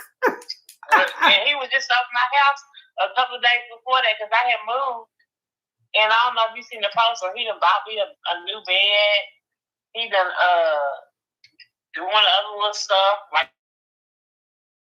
I texted him the other day and I was like, I need to tell my truck. He was like, what's the quote? I'll tell you. He mailed it to me. So now guilt money. Yeah. Okay, so book the love consultation and think about the question that I said, and you know, we'll go from there. Okay. So Elizabeth from Kentucky, thank you for calling Thursday Talk. I really appreciate you sharing it with me. But yeah, I'm gonna tell you this: feel what you're gonna feel, because you're grieving out those 2 years. Yeah, I still am. Yeah. And he still lied to you. Yeah. And I don't give a fuck about his kidney. I don't give a fuck about all of that. Because he could have told you the truth. Yeah. And besides, the nigga got a kidney issue now. But he got some money. Oh, he got lots of money. Well, I don't know if I was not fucking. I don't know. Anyway, I'm not encouraging one way. I'm not encouraging one way or the other one. I'm not doing that. But I'm gonna tell you, I don't like the struggle. The money too, because he don't want me to be asking other men for anything. He don't want me dealing with other men. Yeah, go ahead and book that love consultation, honey. You go ahead and book it, and we're gonna figure some stuff out, okay? Yeah, I love you. Well, thank you. Thank you for saying that. Thank you, Elizabeth. I appreciate you, daughter. And that's why I bought that sugar daddy spray. I need to get you need to get the whole kid. Look like it's working. Shit. Look, UPS, y'all just sent it out, so I'll be getting it soon. Well, it's okay. Well, we will, next time, and that's all right. And Just look. Let's put 2 and 2 together and see what the number will be. You know, because if it's this the thing, we ain't all gotta suffer. You know, and maybe he can get you a trust or something, and he can get you he get you like a little insurance. Mama. He can get you a little. He put you a little policy. Yeah. See, now you're thinking as a business because baby, he understands business because he got a business. Maybe that's the language that you got to speak in. No, he's retired from the Coast Guard. And I be getting some coastal money. Anyway, but I'm not going to encourage bad behavior. I'm just saying there are options. Choose them wisely, but at the same time, I wouldn't be sitting up waiting on nobody either. Y'all be too pretty. Y'all be too young to be sitting up. Like, I'm almost 50, and I'm not going to do that. But let me tell you something. I will take your money. One thing about me is I don't mind a nigga providing for me. It could be my nigga or your nigga, but a nigga will provide. Because one thing mother ain't never had a lack of is a nigga and some money. Okay? So, that is what I feel. I hope this call helped you. Thank you so much, Miss Elizabeth from Kentucky, for calling in. And I look forward to you booking that appointment with me, all right? Okay. All right, baby. Good night. All right.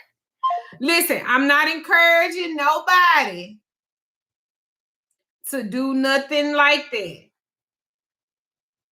All I'm saying is just what I'm saying. Hello. To do nothing like that. Hello. Turn your volume down. How you doing? Oh, I'm doing good. Hold on. I was listening to you. All right. So how can I help you? What is your name, first of all? My name is Renee. Renee. From Florida. Huh? From Florida. Renee from Florida. Yes, ma'am. All right. So how can I help you tonight? What's on your heart tonight, Renee from Florida? Let me see if I can put it in simplest terms. So I'm recently divorced from a 20-year marriage. That ended up, I have a trauma bond. And I'm also finding out that there was a lot of narcissistic things on my now ex-husband's part that I didn't know was narcissistic, but now I'm learning that. And I just wanted to know from you, I think where I'm stuck at, I know I'm grieving the loss of the marriage. I'm 50 years old. I'm grieving starting over at this age, of course, and stuff like that. But I feel like I'm also stuck in, let's just use the words, in him being punished. And I know that's not right, but there's a lot of things he did. But wait, why you say that's not right? You have every right to feel the way you feel. Ain't nothing wrong with it. So don't think like that at all. Nope. Because people, nope. We're not talking about people because people didn't know. We ain't talking about what people always. Renee from Florida. So slow down because I want to get underneath what you're saying. Okay. Mm-hmm. So first and foremost, you have every right to feel how you feel because this was your loss. Do you hear me? Mm-hmm. And this happened to you. So I don't want you to feel guilty about any feeling that you feel because that was your loss. Mm-hmm. Okay? Mm-hmm.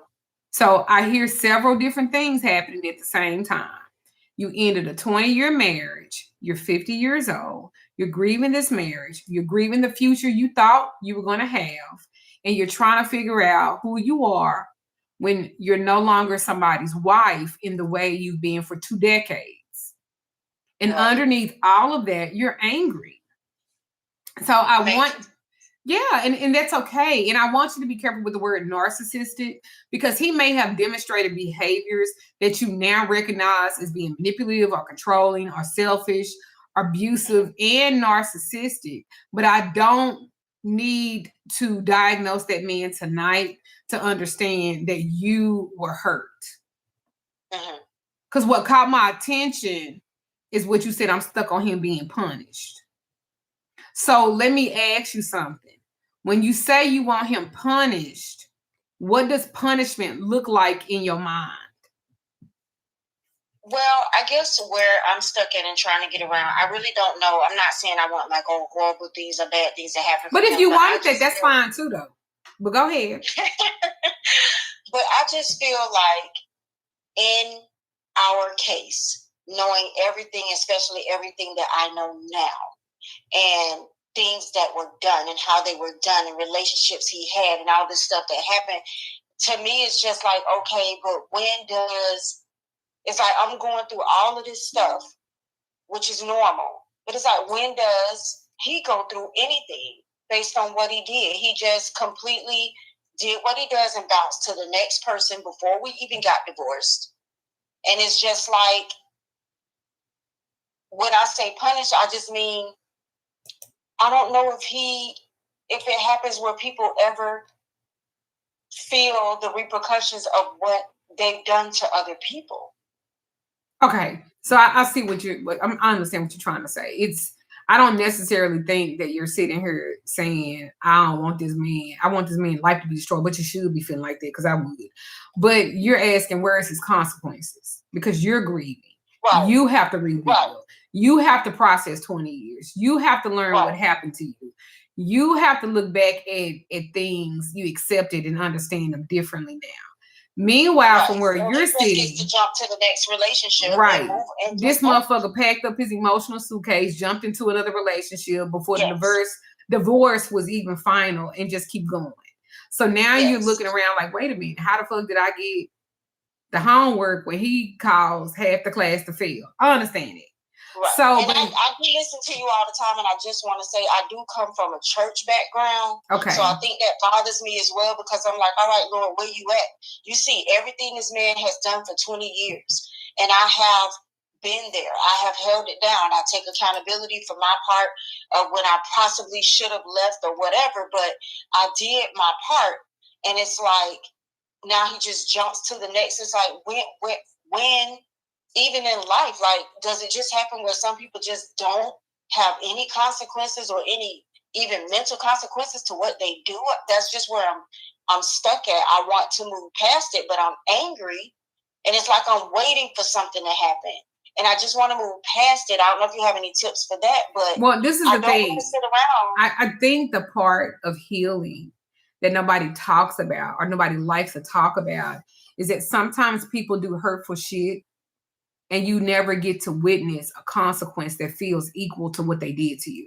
And that's real. And I can't promise you that everybody who hurts somebody eventually loses everything. And I can't promise you his next relationship is going to fail. And I can't promise you that he's secretly somewhere suffering mentally, because we don't know that. Because sometimes the consequences, it isn't dramatic. Sometimes the person who hurt you doesn't have the self-awareness to necessarily experience their behavior the way that you think they should. And see, now you said something important. You said, I did my part. And I believe that's what you need to examine. Not because I'm trying to blame you, but because that's where your power is. Maybe there were times you should have left sooner. Maybe you ignored something. Maybe you stayed because you loved them. Maybe you believed the promises. Maybe you kept hoping the marriage would become what it needed to be. Okay, so you own your part without taking responsibility for his part. Those are two different things. So you can say, I should have left sooner, without saying, therefore I deserve what happened. And you can say, I ignored red flags, without saying, therefore his behavior is my fault. That's accountability without self-punishment. And here's the part about him jumping into another relationship. You cannot use his new relationship as a scoreboard. Okay. Because him having somebody doesn't mean he won. You being single doesn't mean you lost. Him appearing happy doesn't mean he's healed. You grieving don't mean you're not broken. And it doesn't mean you are. You're comparing two completely different processes. After 20 years, you should take time. You aren't just grieving a man, Miss Renee. You're grieving an identity. You're grieving routines. You're grieving traditions, expectations.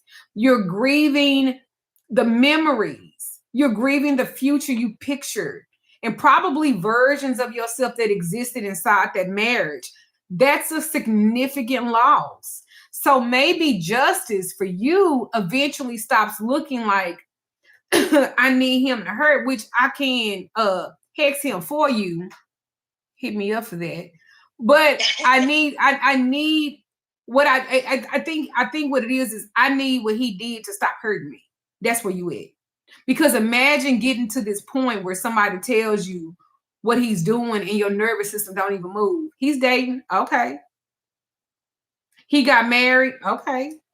He's supposedly living his best life, wonderful. And you go right back to eating your chicken. That's freedom. And that's what you're looking for. Not because you absolved him, but because you released yourself. And at 50, I don't want you spending this chapter waiting for a man from the previous chapter to receive his punishment. I want you discovering who the fuck you are when you're no longer organizing your emotional life around him. That's a lot. So I'm going to give you one question that I want you to think about. If his consequences are none of my business anymore, what do I want my next 10 years to look like? Because that's where on the cool, I want your attention now to focus. Because and that's where I'm trying to go. I'm tired of being stuck. Good. Like I wake up in the morning and I would love to work with you one-on-one. I will work with you one-on-one because we got to reframe that. And you need some tools because you're grieved. This is a loss. This is 20 years of your life, 20 years of what you thought what it was going to look like. Nobody, and I mean this, nobody gets married. Nobody gets married and say, I'm going to spend 5, 10, 15, 20 years with this person and I want him to cheat on me. I want him to treat me like shit. Nobody says that. Nobody, what we are conditioned with Christianity shit, we're conditioned to suffer. We think that us suffering and the ultimate sacrifice of ourselves, that's love. But the thing about it is the person that you're giving all of this shit to, they got to look at it like that too. And if they don't look at it like that, then everything is fucking one-sided. And that's why you're not free. Because you think, and nobody nobody walked down the aisle saying, well, I hope to spend the next 20 years being betrayed. And I hope I lose myself. I hope I get cheated on. I hope I have to beg somebody to treat me right. Don't nobody want to fucking choose that. Right. Most people walk into a marriage believing we're building something together. But some of us have been conditioned through religion and family and culture and watching our mamas and our grandmothers be fucking pygmies and Barbara the Builder to confuse endurance with love. We were taught to stay, to pray harder, to forgive again, to give another chance again, to keep the family together again, to be the bigger person. Don't give up on your marriage. And that's what I do. And sometimes nobody ever asks, but what the fuck is this relationship doing for me? Right. Or to me, actually. Now, I'm not saying Christianity teaches everybody to accept mistreatment, but I'm saying it. I'm not saying that some of us receive messages from these religious environments that may suffer and feel virtuous, especially inside of a marriage. I'm not saying it, but I'm saying it.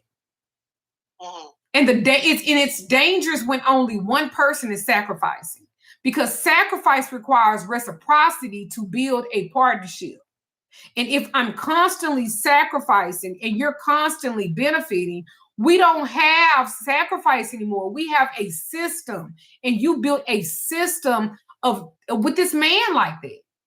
And you're the system that keeps everything running. And that's why I don't want you beating yourself up now saying, well, I should have left at year 5. I should have known at year 10. Baby, you're making decisions with information, with beliefs, with hope systems, with love, with fear, responsibility, and conditioning that you had at that time. So present day you gets to look back with 20 years of evidence that the woman living through year 7 didn't have 20 years of evidence yet. Does that make sense? Yes. So give the woman at 50, give yourself some fucking grace. Mm-hmm. And here's where that accountability comes in now. Once you know better, what are you going to do differently? Because I don't want you leaving one relationship where you sacrifice yourself and you spend the next 10 years sacrificing yourself to resentment. Hello? Right. Because that's still getting him in your life, because now you punish yourself for him yet again. And maybe that's why you're so focused on his consequences, because somewhere inside yourself, that woman is saying, after everything I gave this motherfucker, how does he get to walk away?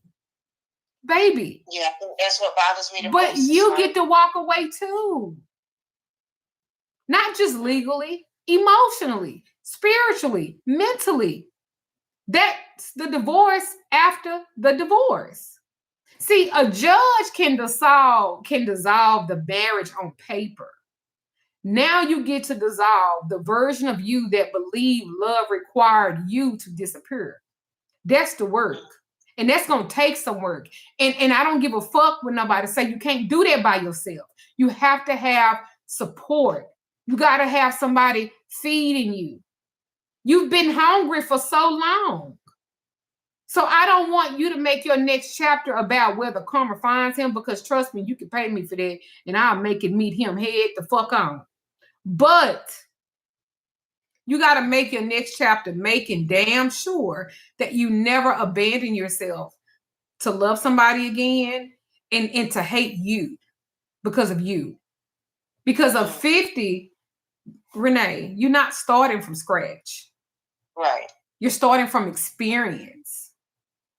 And this time, whoever gets access to you, they have to understand something. We're both carrying this motherfucker. I'm not dying on a fucking cross while you stand at the bottom benefiting from the sacrifice. If we're going to build something together, then we both build it. And if I'm the one that's building it, baby, I'm going to build it without you. That's what I want you to think about. Starting over at 50, it is very scary. Mm-hmm. And no one ever talks about this. No one talks about how you go from having this marriage, you know, there's somebody there, even if he ain't there all the way, he's still there a fifth of the way.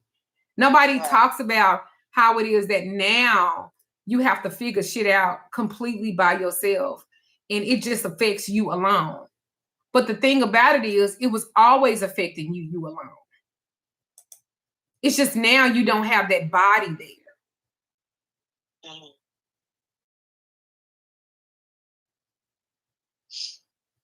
50 is crazy. This shit's crazy. But you're not just saying goodbye to a husband. You're saying a goodbye to 20 years of familiarity. Yeah. And there was somebody to call, right? There was somebody in the house. There was somebody whose name was connected to yours. There was a routine. There was a we, even if that we wasn't functioning the way that it should have. And sometimes we underestimate the comfort of simply knowing somebody is there. And even if he's only showing up a fifth of the way, like you said, there's still a fifth. Right. And now you're looking around saying, damn, everything on me now. If something breaks, it's me. If I get sick, it's me. If there's a financial problem, it's me. If I have a bad night, who's lying next to me? If something happens, who do I call? And that can make somebody question whether leaving was either a right decision. But here's what I need you to recognize. A lot of that shit was already affecting you alone. You just had somebody standing beside you while you was experiencing it. And there's a difference between having a person and having a partner. That's the grief. You're grieving the presence of a person while simultaneously realizing you didn't always have the partnership you thought you had. And sometimes being alone after divorce is scarier initially because now the loneliness is visible. But you were suffering from loneliness before. It just wasn't visible because you had a person there, not a partner. Before you could say, well, I'm married. Now you say it's just me. But baby, there's another side to it's just me. Because who decides what happened to you next? You. Who decides what peace looks like in your house now? You. Who decides what kind of relationship gets access to you next? You. Who gets to discover what you like after spending 20 years compromising? You. That's scary. But Renee, that's also freedom. Yeah. So now it's time for you to learn yourself first. Take yourself somewhere. Build different type of friendships. Build different type of routines that belong exclusively to you now. Figure out what you like when nobody else's preferences are sitting at the table. Now you got to learn how your house feels when there's peace in it. Hello? Now your body has to learn what it feels like when you're not waiting for the next betrayal, right? Now you got to learn what Friday night looks like when you decide what Friday night looks like. Because after 20 years, you may have become very good at being somebody's wife. Now I want you to become intimate with the woman underneath that title. And here's another thing. Being 50 and divorced doesn't mean you're sentenced to spend the rest of your life alone. But before you worry about who's going to love the 50-year-old version of you, I want you to know, does the 50-year-old version of you know how to love herself? Because that's the relationship you cannot afford to abandon again. So yes, baby. That's the part I'm working on, because I have a lot of fear about getting into another relationship. But when it comes to myself, I have a lot of unworthiness just based on a lot of things that happen in the marriage. So trying to love myself, even trying to figure out what I like and what I want, is where I'm at now, because the whole thing was focused on him. Every part of it was focused on him. So this is like new to me. Okay. That So I don't have to get if up you and worry about him. Okay, so with that being the case, in your mind, what do you think it's supposed to look like right now? I don't even know. Okay, that's I mean, that's scary, fair. You and say, I think it is supposed to look scary. I mean, like you said, I did think my life was set. Nobody thinks about starting over 20 years later or at 50. If I was in my 20s and 30s, then yeah, I can be out here and just hotsy-totsy jump into something else. It's easy for people to do that. But when you get older, you're past all of that. You know, so it's scary to try to figure it out. okay, well, Renee, I'm here, and even if it's not me, get into some therapy because you need some tools now. Okay? Okay. I just started therapy. Good, because the thing about it is you have to find somebody who perhaps has been through a divorce, maybe, whatever, and they understand how it feels to have to rediscover yourself. I know when I divorced my ex-husband and I moved on and I woke up, I didn't feel the pain in my chest. I didn't feel the heaviness in my chest. And I woke up and I realized I didn't have, the day after I divorced, July 2nd, 2025, I woke up July 3rd, 2025, and I didn't know. I took a deep breath and it didn't hurt. And I took another deep breath and it didn't hurt. And I would wake up in the morning and this motherfucker be laying next to me and I would be thinking about, look at his wide ass back. And like he would always have, and it's so fucked up, he would have this dirt streak. Oh my God, I'm saying this out loud. Like, I don't know if his arms was short or something, but he would always have like his back he would have a dirt streak in the middle of his back. And I'd be like, do you want me to wash your back for you? Because at first, I didn't know what I thought they was. I didn't know what I thought there was. And so one night, I had licked my thumb and I had rubbed like a smudge and it smudged. And I was like, like, eh. And I was like, yo, big grown ass, talking shit, narcissistic ass, got a dirt streak in the middle of your fucking back. The fucking audacity. Like, and then I would like look at him laying in the bed next to me, and I would be like, look at his Santa Claus stomach. I'll be like, I don't deserve this shit. You ain't never looked at your husband in the bed and be like, bitch, I know I can do better than this. What the fuck is this? Like, be real. You ain't never just looked at the nigga you laying in the bed with and you trying to love this hard, bangy belly, built ass nigga with the legs don't match the fucking top of the body. You just like, and you thinking to myself, and I'm talking about me, what the fuck is this, bitch? And then you look down at his feet and this nigga got motherfucking Sasquatch feet and you like, girl,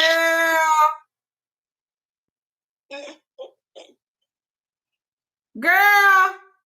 And then this nigga got a chipped tooth. I'm just to go there. This nigga would try to suck my teeth. Oh my God, today. Wait, that chipped tooth will graze my nipple, bitch. And I was like, I don't like my titties sucked. It's not that I didn't like them sucked. Oh my God. Girl, y'all don't be sitting up thinking about that shit. Like, this what the fuck I was settling for. Yeah. I'm not trying to be funny. I've done it. Yeah. I just got my nipples so, bitch. Just grazing the side of it with that. And this the thing. Instead of this nigga, because we got money, take your bitch ass to the fucking dentist and get that motherfucking tooth. This bitch ass nigga learn how to talk and laugh when you can't see his top tooth.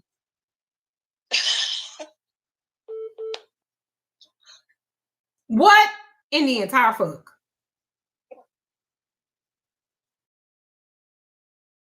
Oh my goodness. So let me ask you this. You think I give a fuck about another bitch getting the same nigga that I just said all of this shit? That nigga getting her nipples sucked on by Chip Tooth too. Yeah, you're right. That nigga, I had to wash his motherfucking back, and when I didn't wash it, baby, that streak going down his motherfucking back, bitch, was real. That stomach, he still got that stomach, that wide ass motherfucking stomach. When he lift that bitch up, the skin underneath be scabby and shit. Talking about you want some head from who? I don't want to look up and see that. You think that this nigga, as a matter of fact, send me a picture of this nigga. Let me see. Okay, hold on. Send me a picture of this nigga. Let me see, because I need to see what you upset about. I need to see. I'm talking about Duchess. Listen, I'm talking about, baby, that front tooth. Something fell, a wretched, what you call it? He was fixing on the car and it chipped his tooth. And all the money that I done had, because this nigga took a lot of my money when he divorced me. Why you didn't go to the dentist? And nigga, you keep health insurance, and I know they got dental coverage. Bitch, why you didn't get that tooth fixed? Talking about you want to suck on the nipple. Bitch, you is hurting me. That's all right. You ain't got to suck on my teeth. That's all right. I don't want it. I don't want it. That's all right. You ain't got to suck my teeth. I ain't into that. And that wasn't even true. I love my titties licked on and sucked on, but I can't handle.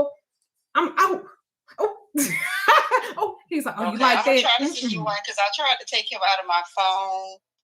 Hold on. Let me send you this one, but I'm gonna try to. Don't be trying to find the best motherfucking picture either, girl. Let me see this No, this one motherfucking just picture. has the kids and stuff in it, and I kept that one because the kids was in it. But I tried to take a lot of stuff out of my phone, you know, to move forward.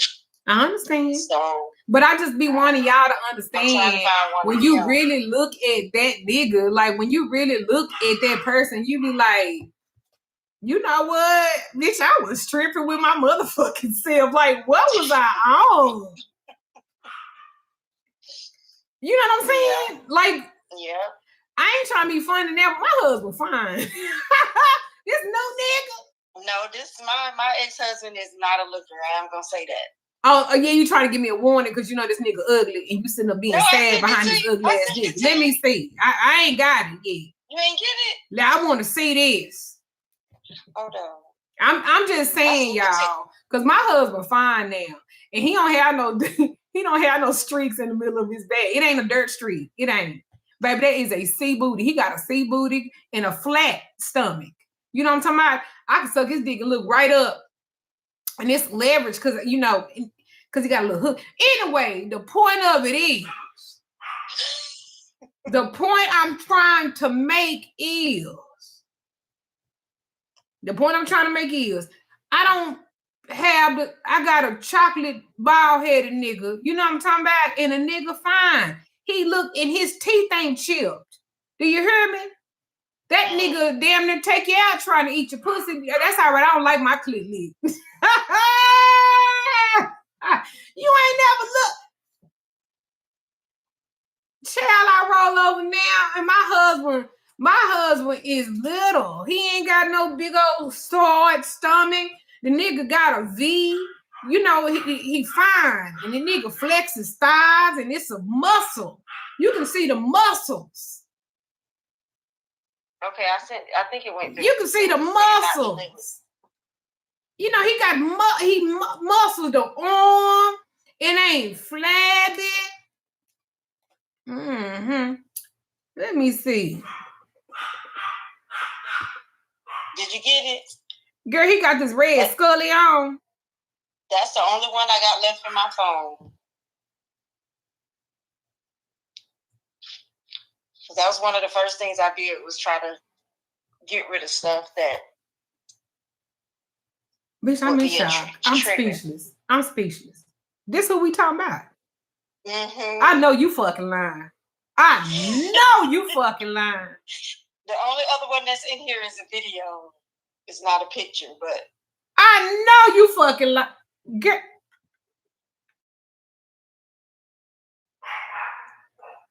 That's it.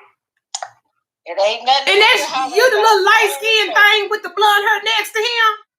Huh? You the little light-skinned thing next to him? Let me go. Yeah, those are my two girls on the bottom, and I'm next to him. Yeah.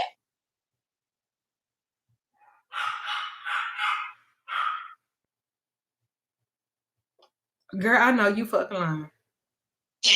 I know you fucking lying. Wait a minute, bitch. I done got mad. I'm speechless. I done got mad.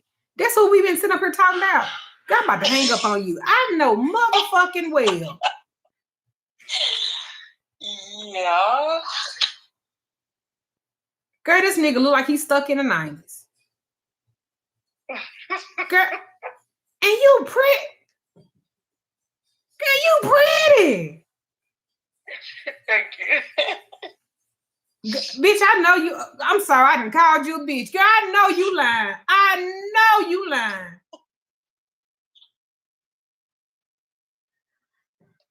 Yeah. This nigga like he work at Amazon warehouse. Girl, who? He do work at a warehouse. You about halfway, right? Bitch, he giving forklift driver. Girl. Girl, what he do at the warehouse? Well, he moved to driving the trucks, but he was inventory control, loading up the trucks. He look like he load up motherfucking trucks. He look like he a forklift driver. Doing delivery. Yeah, now he driving in delivery.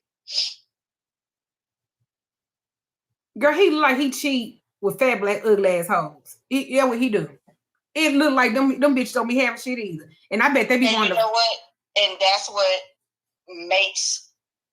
what set in the unworthiness, was the type of women it would be.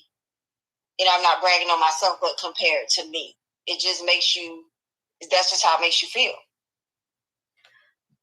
Can I just say something to you? I have to remember I'm on this live and I don't want to offend nobody. So I got to watch what I say. Ma'am. Ma'am.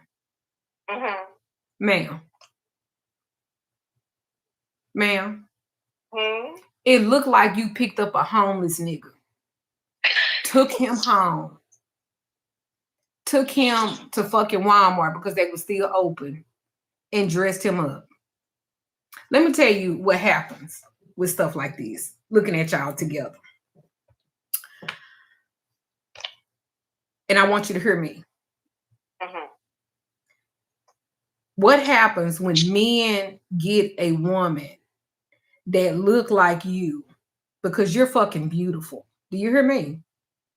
Where you from? I'm Florida. Okay, because you're beautiful.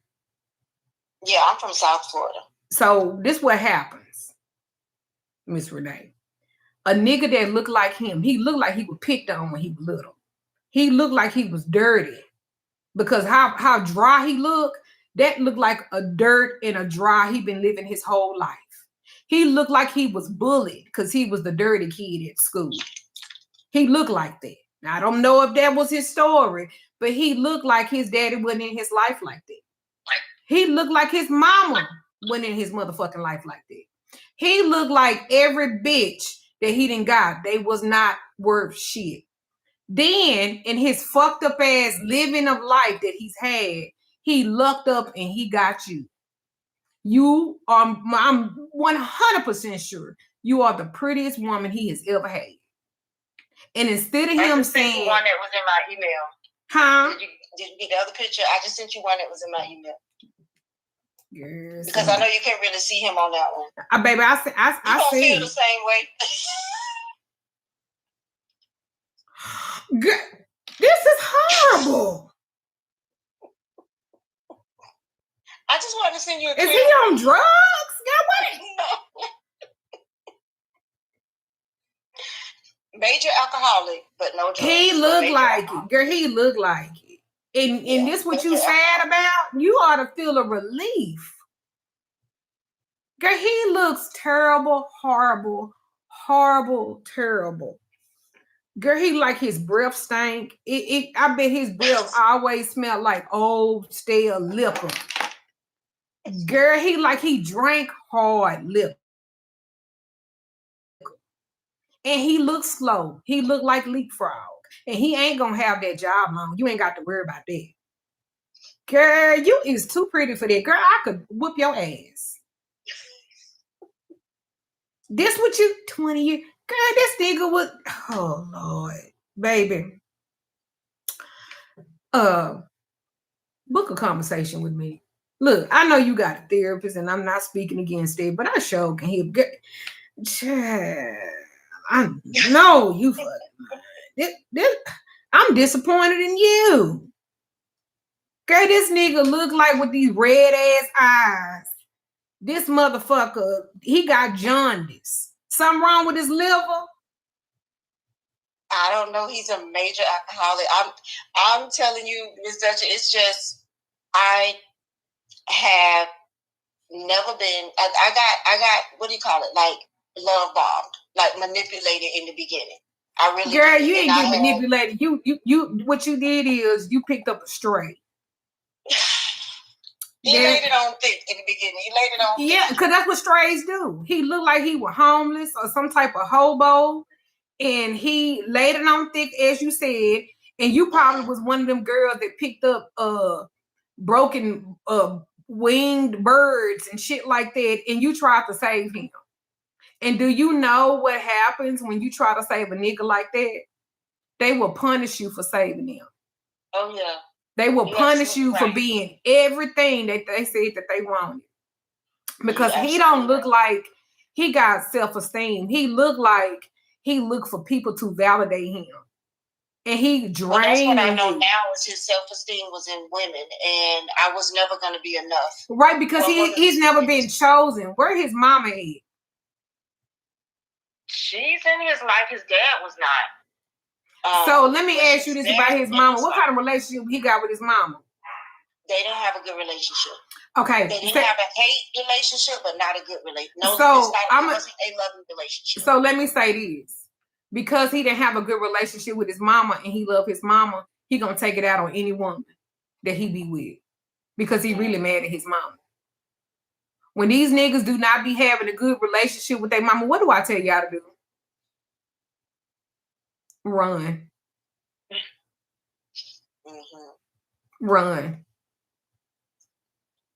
Whenever they have some type of fucked up, twisted, fucked up ass relationship with their mama, they will take it out on you because you're nothing like her.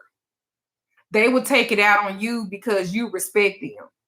They will take it out on you because you try to speak life into them.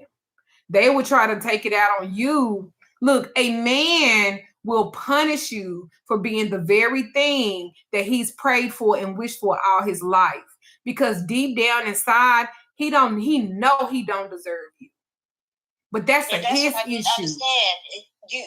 I'm showing you love. I'm standing by you. You always. But if they're broken like that, baby, if they broken like that, it ain't nothing you can do to fix them because it's how they feel about themselves. It's nothing you can do. You can't heal them. You can't fix them. You can't love them enough. See, sometimes you can show up love and loyalty and consistency and patience and everything somebody claimed they wanted. And they still not know how to receive it. Maybe it's insecurity. Maybe it's shame. Maybe it's unresolved trauma. Maybe it's their own patterns. We don't have to diagnose the reason because the important part is that you cannot love somebody into doing work they refuse to do for themselves. Yeah. And that is what you that's did. Something I had to learn. That is a lesson I learned. I can honestly say that. That is a... Yeah, because you keep saying, I'm showing you love. I'm standing beside you. I'm supporting you. I'm not doing what everybody else did to you. And you're thinking eventually they're going to look around and say, damn, this is what I've been praying for. But instead, they just know how to sabotage it. And then you started questioning yourself. Well, maybe I need to love harder. Maybe I need to reassure more. Maybe I need to prove I'm not leaving. Maybe if I'm patient enough, he'll finally feel safe. Baby, at some point, you have to stop being his partner and you started becoming his rehabilitation program. And that's not your job. Because if somebody fundamentally believes that they're unworthy of healthy love, you cannot spend your entire life trying to convince them otherwise. That's work they have to choose. And here's where it gets dangerous for you. You don't let somebody else's inability to receive your love convince you that your love wasn't valuable. And don't romanticize suffering by saying he's only hurting me because he's broken. Maybe he is hurting. Maybe he does have wounds, but you're still allowed to leave. Understanding why somebody behaves a certain way doesn't obligate you to keep experiencing that behavior. You can have compassion for somebody and still say, hey, I love you, but I can't continue paying a price for wounds I didn't create and cannot heal. That's the boundary. Because ultimately, baby, his relationship with himself is his responsibility. The relationship with yourself is yours. And sometimes loving yourself means finally accepting that loving somebody else harder is not going to save them. None of this saved him. You did all of it for nothing. Because if he don't see himself like that and he love himself like that, baby, he cannot love you. He is suffering. You want to know why? Because he doesn't know how to love what is valuable. He is suffering. He's suffering right fucking now. You want to know why? Because in his mind, I'm just how I am. I've been hurt. I got wounds.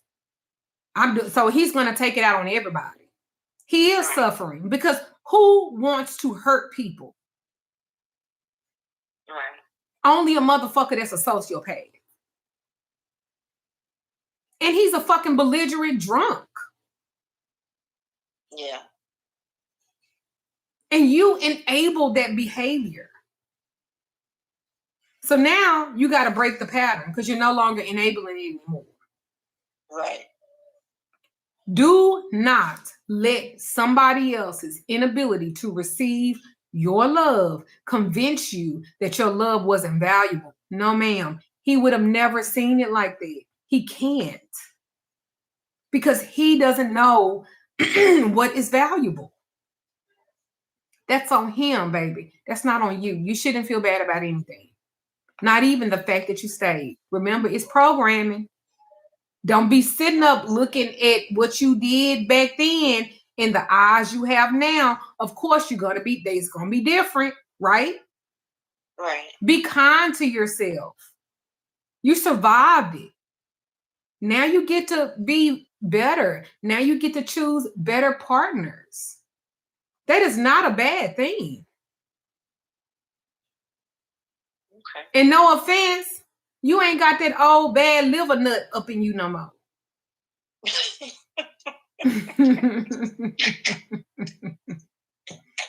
Nigga come smell like bird. Listen. You don't have that no more. Now you ain't gotta be tiptoeing because the nigga drunk and he act belligerent and he going. You ain't gotta deal with all that shit no more. Cause you never even know what type of version you gonna get of him. Yeah. Baby, he is suffering.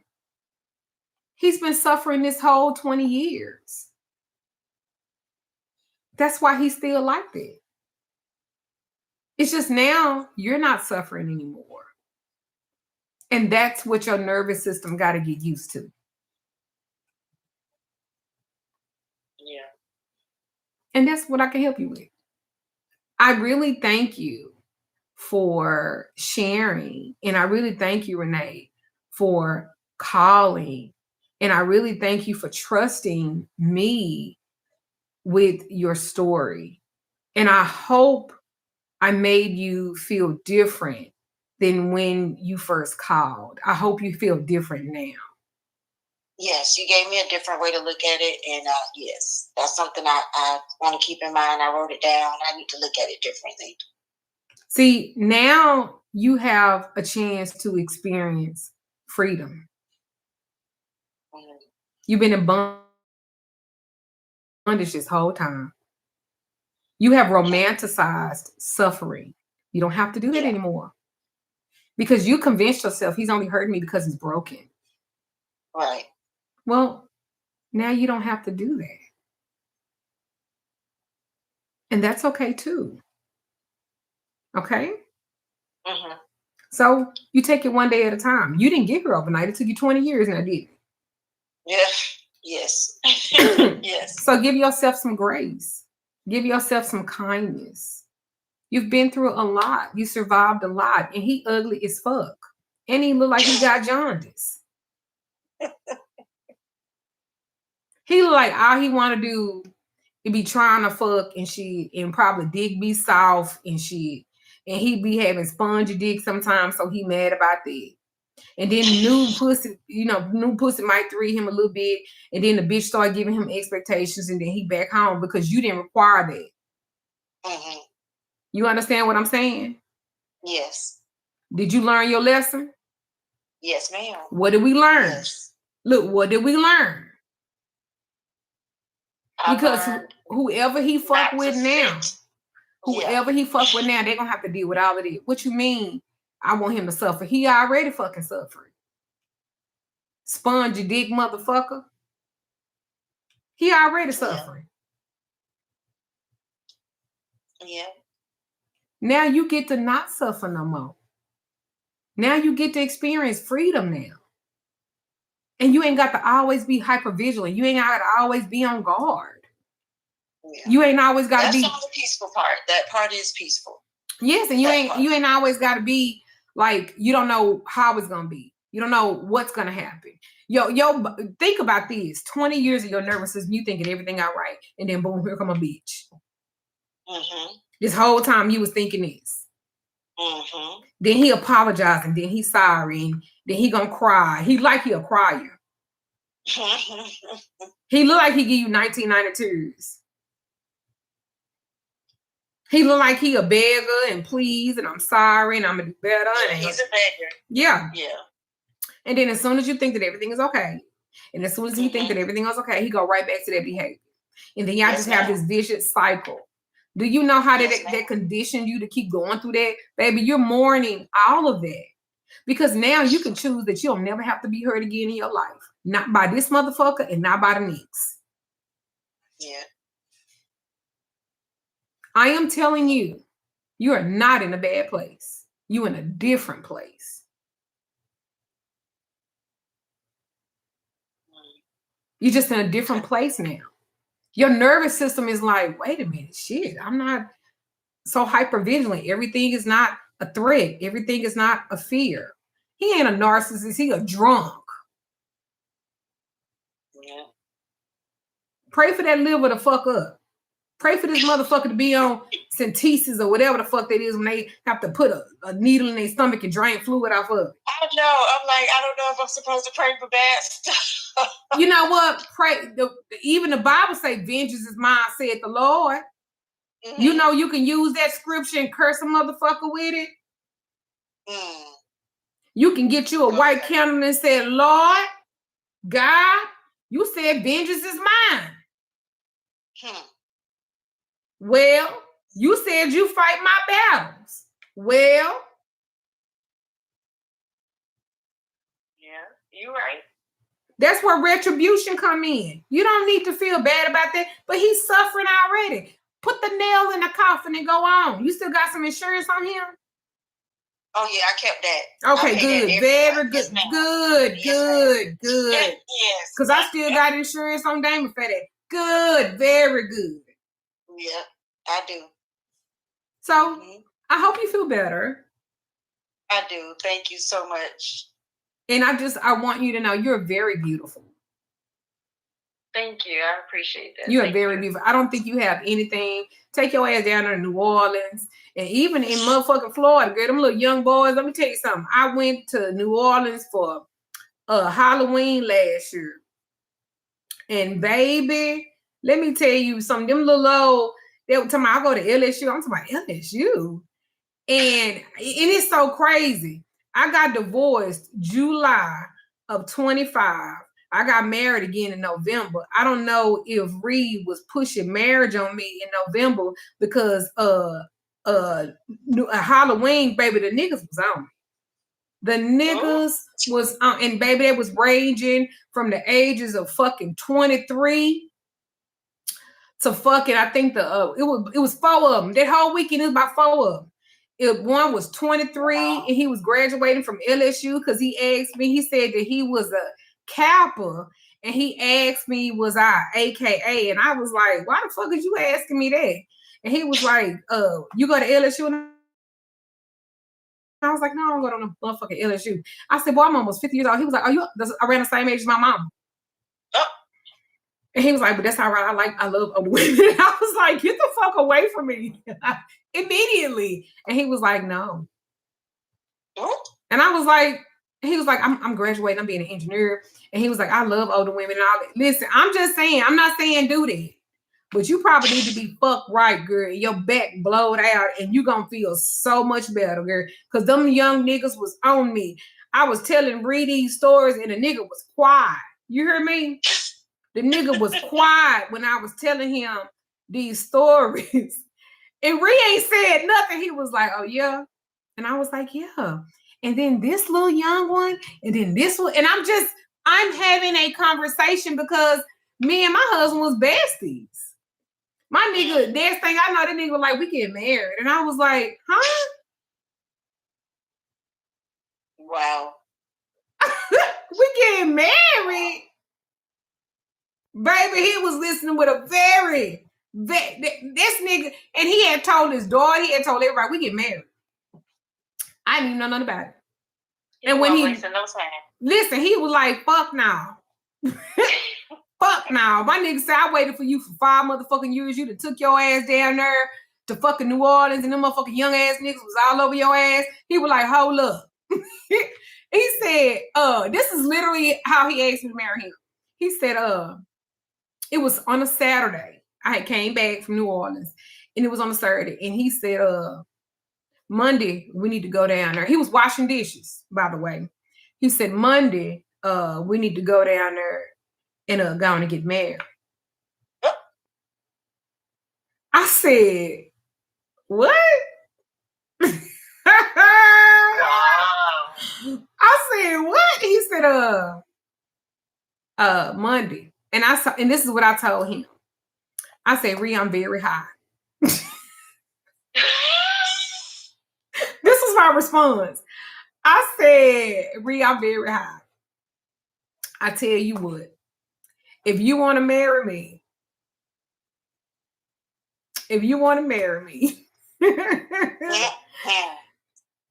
remind me Monday. This is literally what I said. I said, if you want to marry me, remind me Monday. Call down there and find out all the information, and we'll move forward if that's what you want to do. I left it alone. I didn't even think about it no more because me and my best friend we were getting ready to plan another trip, and I told him that we were gonna go to the Dominican Republic. That nigga said, you can do that, but we fixed to get married. And I said, well, Ree, you told me that you would never marry me again. And he was like, nigga, I just said that I was mad because you were still married to the other nigga.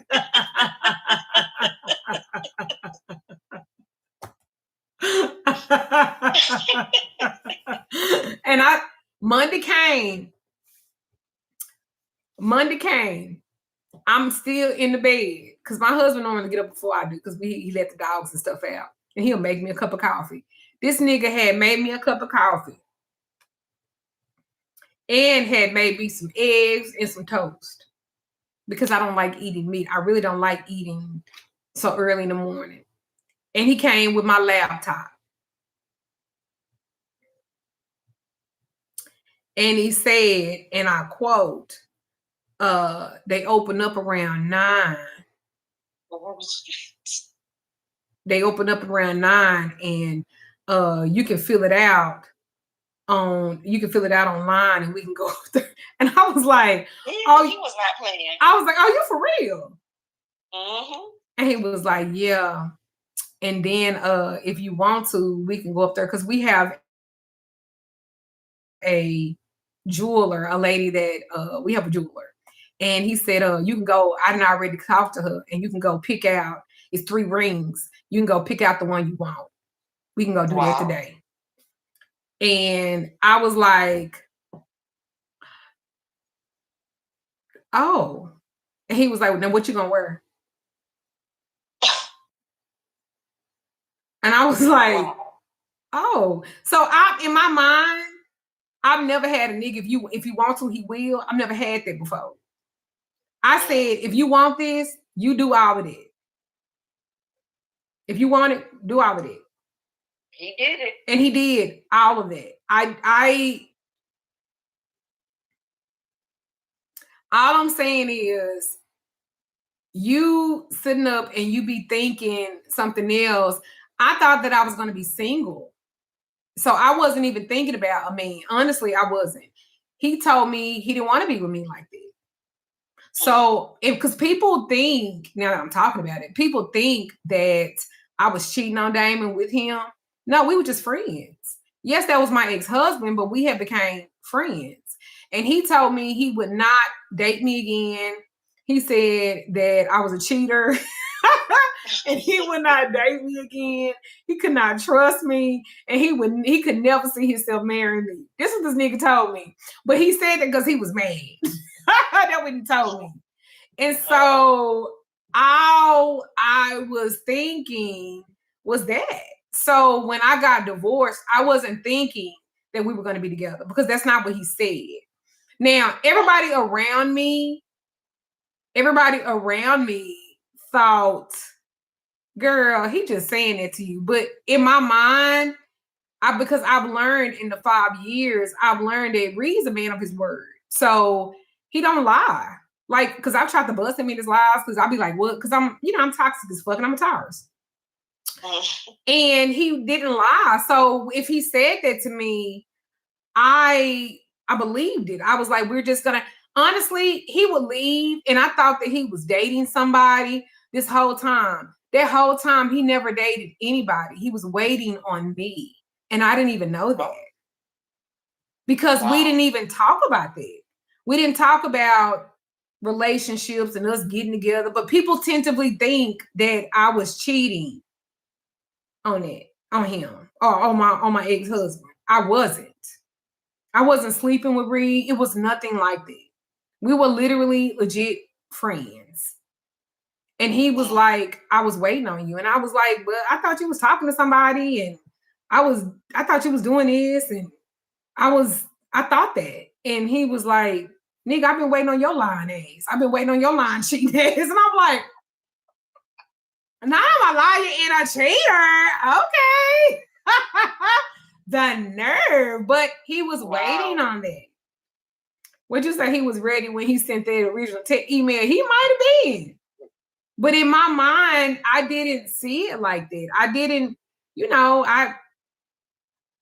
so you never know. Right. You know what I'm saying? You never know. That's why you just have to live. I thought I was going to get a divorce. I thought I was going to have a hot girl winter. I thought I was going to have a hot girl winter. I thought I was just going to enjoy being, single and a shit. Single my ass. November the 11th, one of my good friends, on a metaphysical store, what is it? One red little shop. God damn, I can never say it right. Anyways, in Houston. And she is a minister.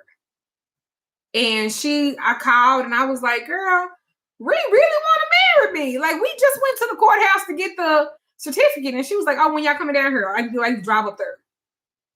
Yep. And I was like, so he heard her say that. And he was like, oh, we can go down there today. And I was like, wow.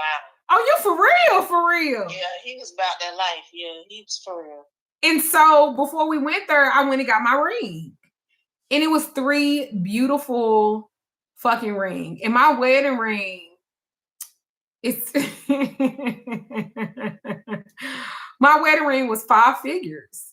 Okay? Wow. And I was like, and I was like, these are beautiful. And thank you. And thank you for saying it, because I always get it fucked up. And I picked out my ring, and he picked out his ring, and we went. Wow. So all I'm saying is, all you got to do is just be. If a nigga really wants you, it's niggas out here that will stand on every fucking thing they say. It is niggas out here that will stand on every fucking, it's men out here that are wanting to be a husband and a good provider. I would tell anybody, based off who my ex-husband was and the experience of him, because he gave off the good guy, but I understood that I trauma bonded with him too. And I fell for it. But it's men out here. I'm going to say this, and I mean it. The way my husband treat me, I swear to God, he been wanting to be a good husband his whole motherfucking life. Like, that nigga act like his goal is to be a good motherfucking husband and to be a provider. Wow. Like, I've never had a nigga to go so hard for me in my life. I've never had a nigga to protect me so hard in my life. I've never had a nigga that this nigga don't play about me and he don't play with me either. I am the utmost shit talking ass motherfucker ever. But baby, when I tell you, not for real, I'm a tyrant. Mouth be fly as fuck. But when it come to him, I be like, okay. Because he quick to say, you don't talk to me like that. You don't raise your voice at me. If you are hurting or something is wrong with me, you communicate with that to me. You do not attack me. You don't verbally, you don't be aggressive with me. You don't, am I raising my voice at you? And I'd be like, no. He was like, you would not do that with me. You do not, I'm not that nigga. Oh, okay. And I'd be like, what I was trying to say was, no, what I was saying was that I was upset. He said, well, then you say that. But you don't start being manic and spazzing out on me and stuff. He loves, yes, he do. You don't do me like that. You don't get to talk to me like that. Because I'm not talking to you like that. I'm not Damon. I'm not a whole ass nigga. I'm somebody that even when you crash out, I'm still right here. But you will not crash out on me. And I'd be like, oh, okay. I'd be like, okay, one last. Look, and you right. I'd be like, and you right. And he was like, I don't do that to you. I don't curse at you. And he doesn't. He doesn't curse at me. He doesn't curse at me. He don't be like, fuck this shit. He don't, none of that. If anything, if when I frustrate him, he actually brings his voice down lower to me. He talks slower to me. And he makes me be still. And if I'm still in my mood, like, no, you can't tell it, he'll say, okay, and we're done. And he'll get the fuck and walk away. And if I walk by, he'll say this. If you get up and follow me and argue with me, I'm going to get in my car and leave. If you don't stop behaving in this way, I will leave. And I'm like, no. And he was like, no. You don't get to act a fool and think I'm going to sit here and take that. Now, if you want to have a conversation with me, we can do that. If you want to tell me if I hurt your feelings or I said something you didn't like, you can communicate, but you don't get to go manic with me. That's not acceptable. Oh, baby, I ain't never had a nigga like check a bitch like that. Look, I ain't never had that. I can't talk about for nobody else. I ain't never had that. Right. He said, how is it that you get paid to teach people and communicate, but you don't do that for yourself when you say that you don't want somebody to talk to you like that you love? Why are you doing it to me? You don't get to do me like that. And I'm like, my chest about to cave in. Damn, that was...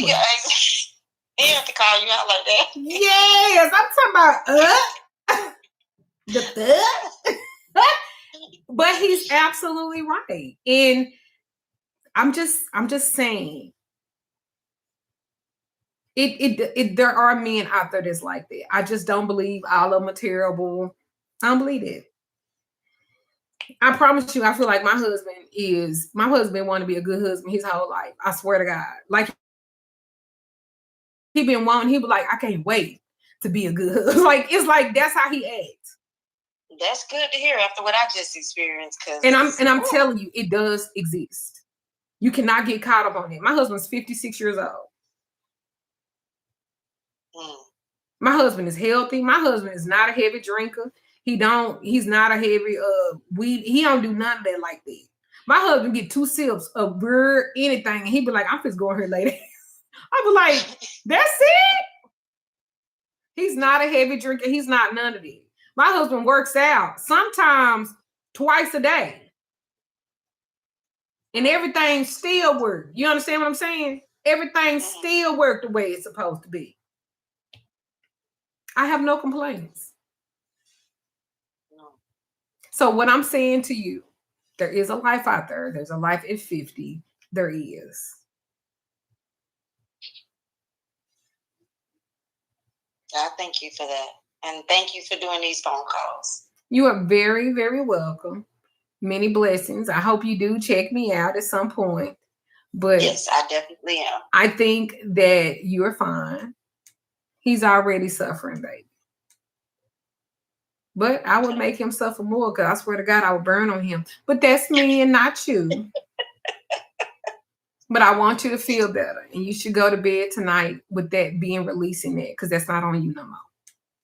Okay? Thank you. I appreciate it. I really appreciate it. All right. So much. You are very welcome, Miss Renee. You have a good night. Good night. Thank you. So I'm saying to you guys, I hope you guys enjoyed it. I hope y'all enjoyed it tonight. But I am gonna say this. I know that I be on a nigga ass and I don't be liking niggas. I swear to God, I do not. Because they work me. But I will say that there are still some good men out there. I believe that in my whole heart. I believe that in my whole heart that there are some very good men out there, and you don't have to be perfect. You don't have to be perfect. And I thank you. I thank everybody for spending time with me. I know I was a little late, y'all, you know. But I thank everybody for spending time with me tonight. I thank everybody that called in. I will be doing this again. I will be doing this again next Thursday.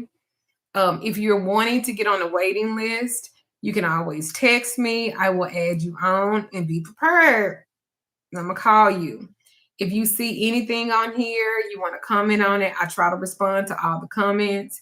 If you want to book a conversation or you want to book a reading with me, if you want to do some life coaching with me. And now I'm also starting tomorrow. I am going to start doing one-on-one mentorships. I do have an apprenticeship as well. But I'm going to start doing one-on-one mentorships as well as a life coaching that I offer, as well as the readings and stuff that I offer. Because a lot of people need that one-on-one mentorship. And so I want to offer that. I always want to be of service to people. Okay. So again, thank you guys for tonight. I hope you guys join me for Sunday school. I hope you guys join me for Sunday school. That was my best friend. She said she was watching. Look, thank you, girl. So I appreciate you guys. I love you guys. I hope you guys got some good gems. I hope I said something that resonated with you. I hope some of the callers resonated with you. Please go on my website, magicalLadyDuchess.com. I have product services and everything else. And I also have 3 books. So yeah, that's it. I appreciate you guys. I love you guys for the donations. Again, I appreciate all of this.